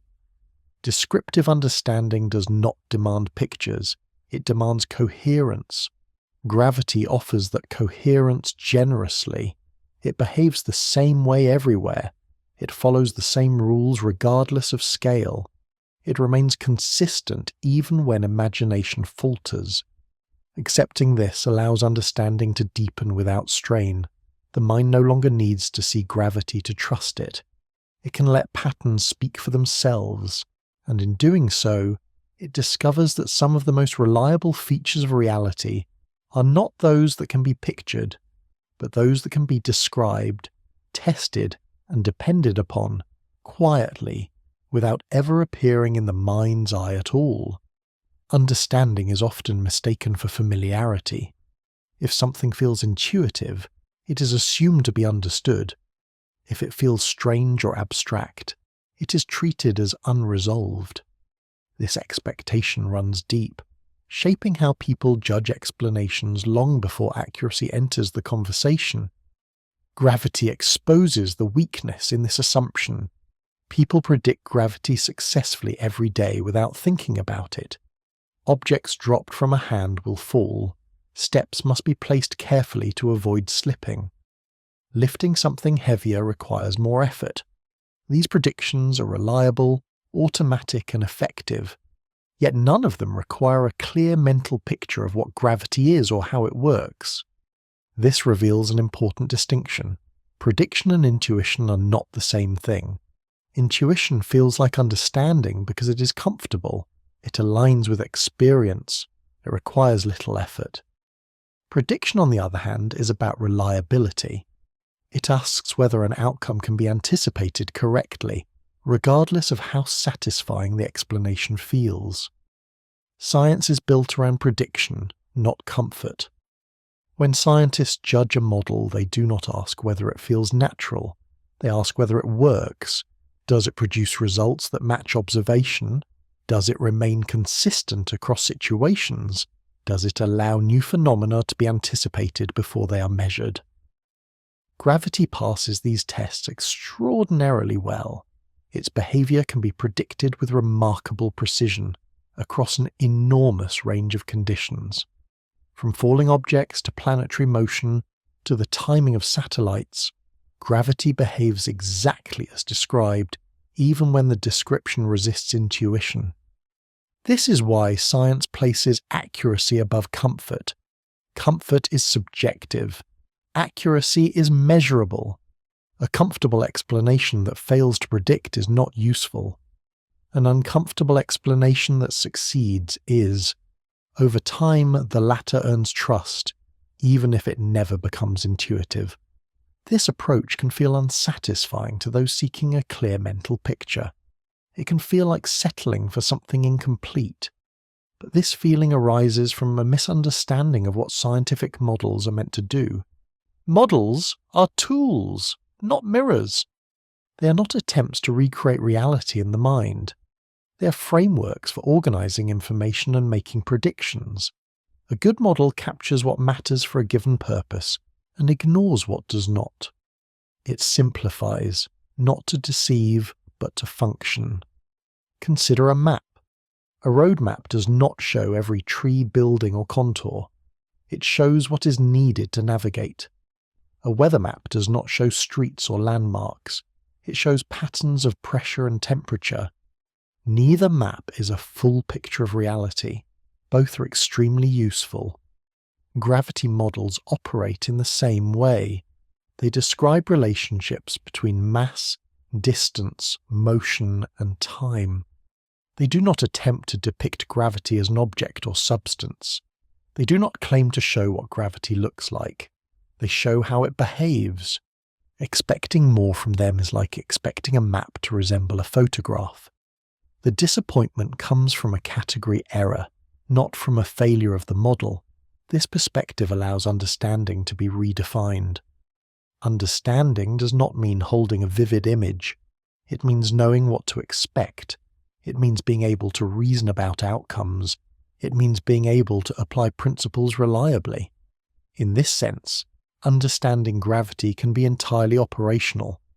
Engineers understand gravity well enough to design bridges, towers, and vehicles.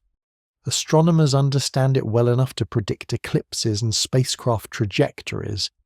Physicists understand it well enough to correct satellite clocks so navigation systems function accurately. None of these applications require a comforting mental picture.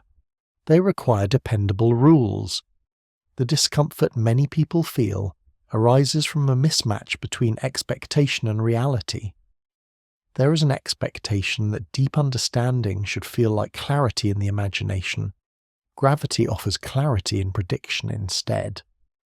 Once this shift is accepted, much of the frustration dissolves. There is no requirement to see gravity in order to trust it. There is no requirement to imagine curved space in order to use it. The success of the model is the understanding. This reframing also helps explain why multiple models can coexist without contradiction.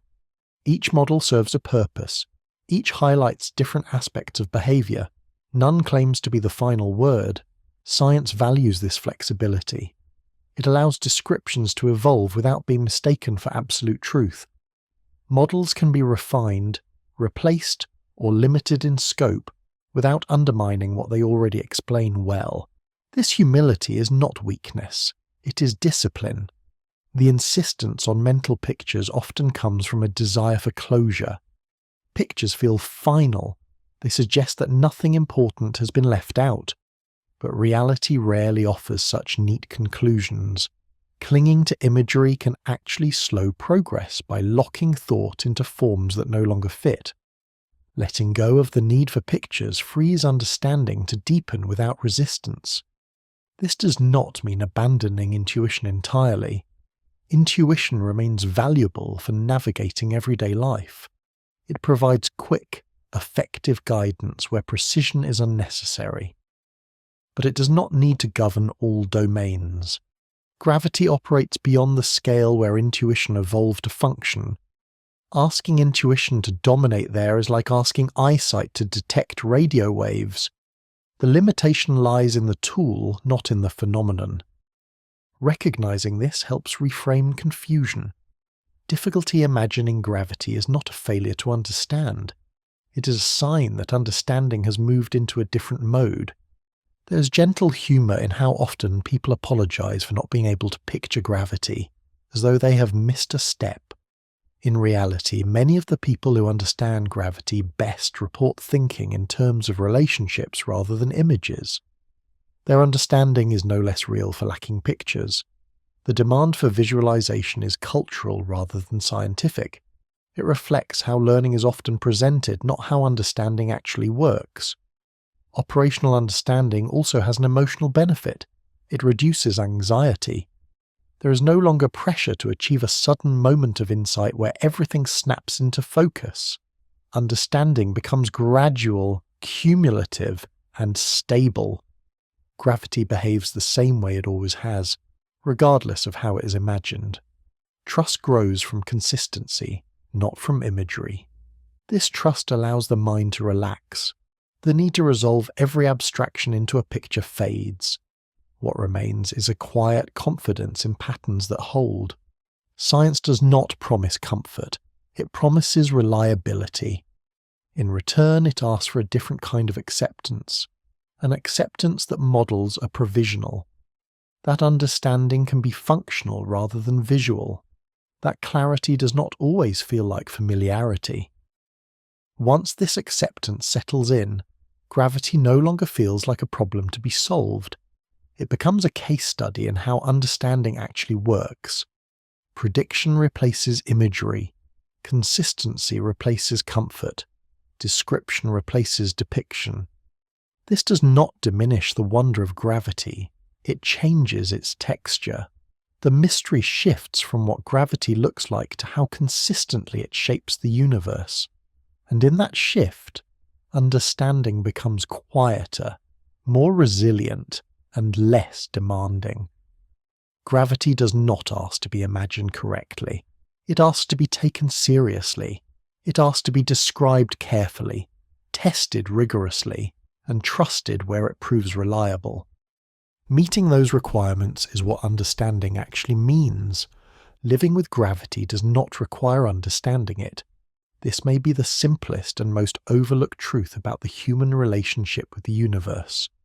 Gravity has shaped every moment of life on Earth long before anyone attempted to describe it. Bodies stand, oceans stay where they are, planets follow their paths. None of this waits for comprehension. Gravity is reliable in a way few things are. It does not surprise, it does not switch off, it does not depend on belief, interpretation, or mental clarity. Whether it is imagined as a pull, a curve, or something else entirely, it behaves the same way. Confusion about its nature does not weaken its effect. Misunderstanding does not disrupt its consistency. This reliability is easy to miss because it is so complete. Humans function perfectly well without knowing what gravity is. Children run, climb, and fall with no concept of mass or acceleration. Animals navigate terrain with remarkable precision, without theories or equations. Even adults who have never studied physics rely on gravity successfully thousands of times a day. Movement, balance, and coordination all work without explanation. This reveals something important about how humans relate to the world. Survival and function do not require deep conceptual understanding. They require dependable patterns. Gravity provides those patterns generously. The mind often assumes that lack of understanding implies vulnerability.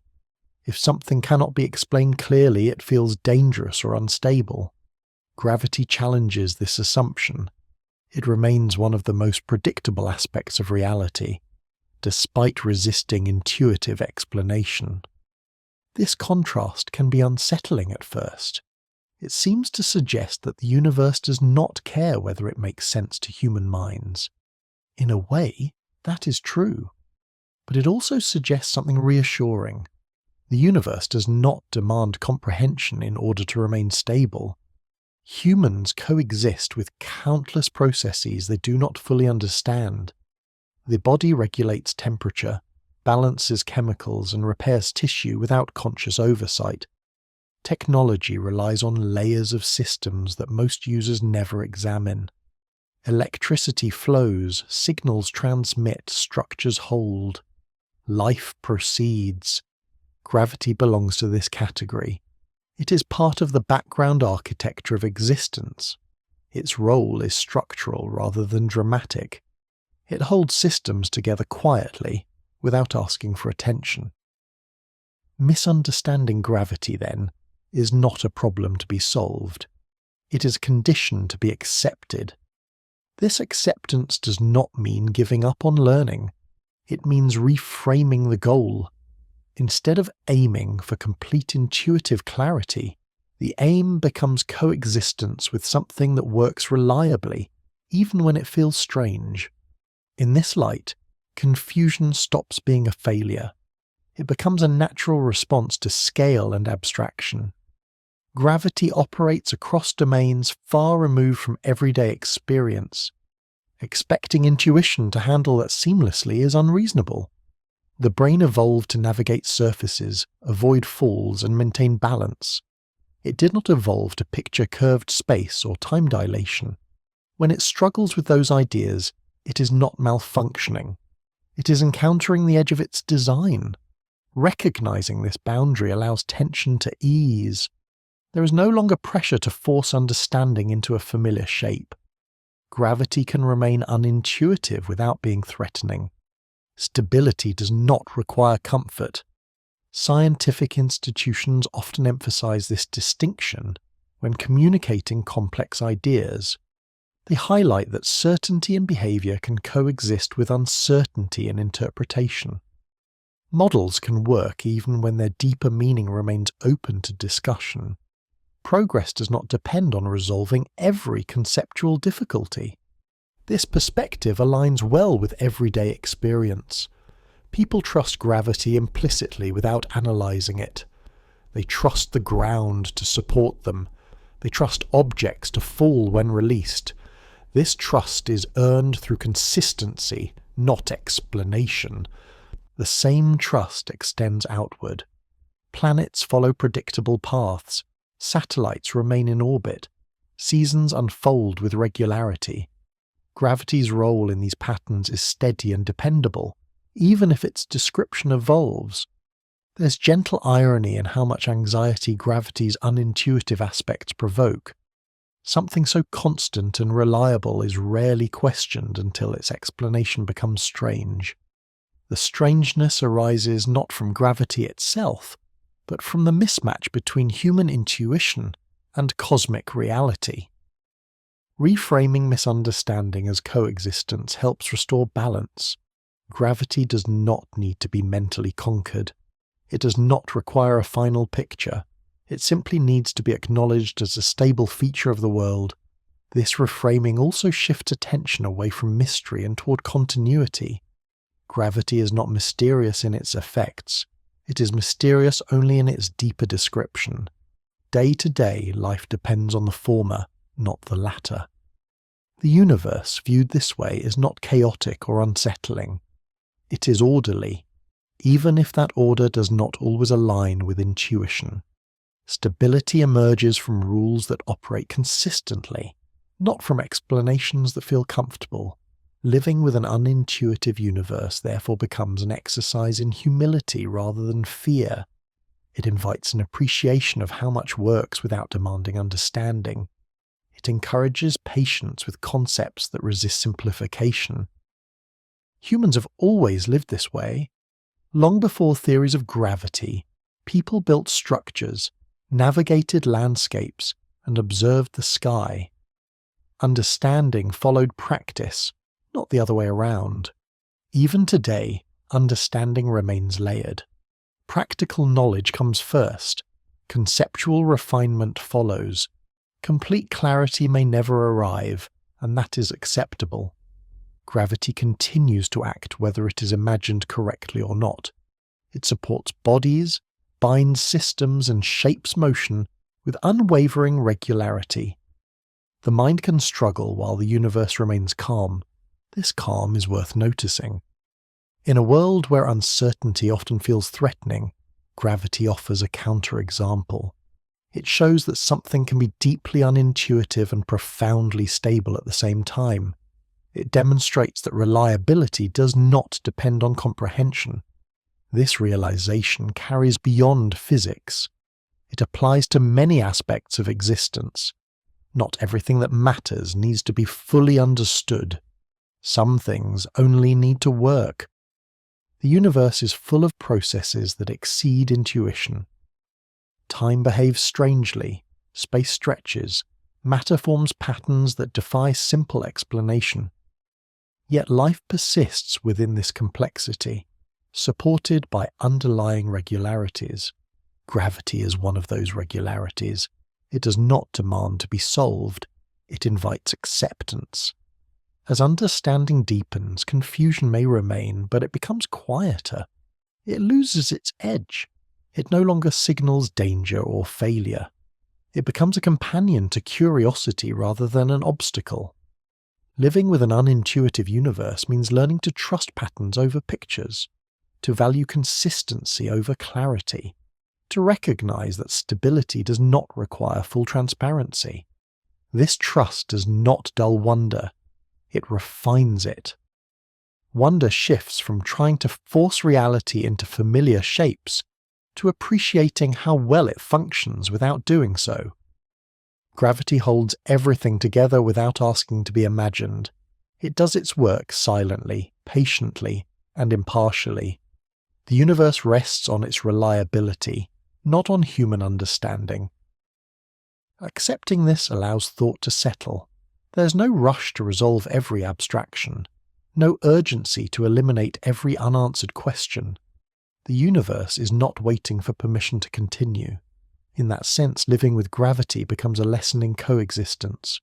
Humans inhabit a world shaped by forces they do not fully grasp, yet rely on completely.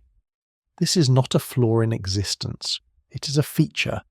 Gravity will continue to guide motion tomorrow exactly as it did yesterday. The earth will remain beneath the feet. The sky will remain above. The quiet stability of the universe will persist. Understanding may deepen. Descriptions may change. Intuition may adapt slowly.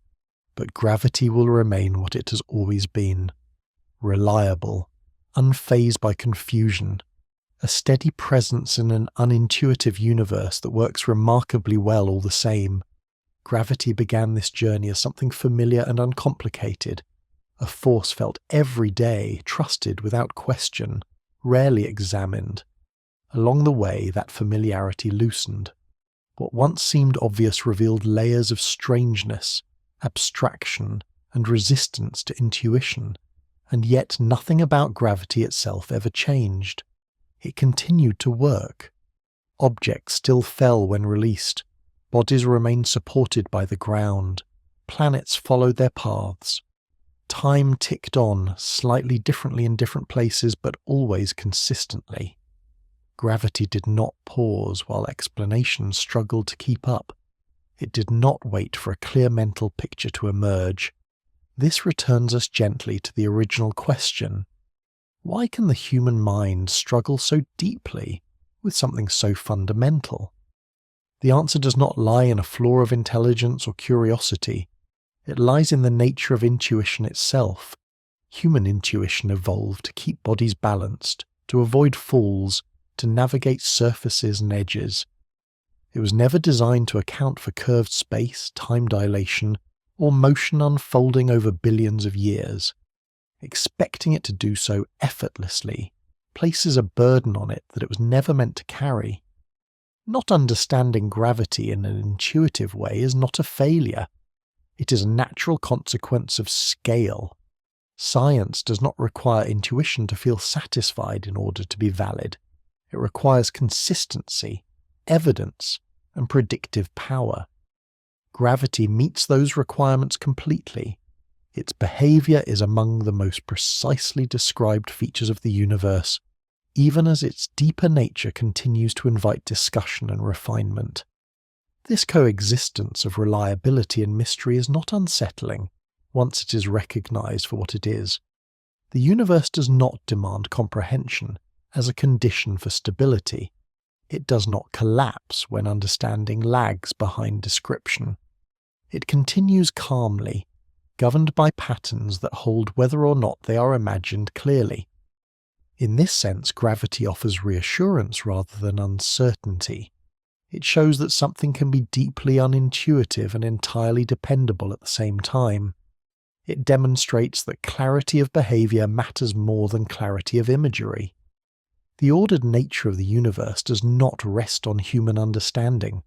It rests on relationships that remain steady across time and space. Gravity is one of those relationships.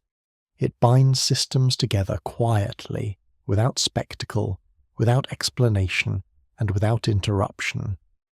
Living within such a universe does not require mastery of its deepest principles. It requires trust built from consistency. Humans have always lived this way. Long before theories existed, gravity shaped lives reliably. Long after descriptions change, it will continue to do so.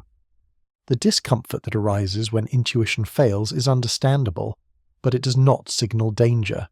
It signals a boundary between experience and abstraction. Crossing that boundary does not require forcing understanding into familiar shapes. It requires patience, humility, and a willingness to let some questions remain open. In the end, gravity does not ask to be fully grasped. It does not demand to be pictured, named, or resolved.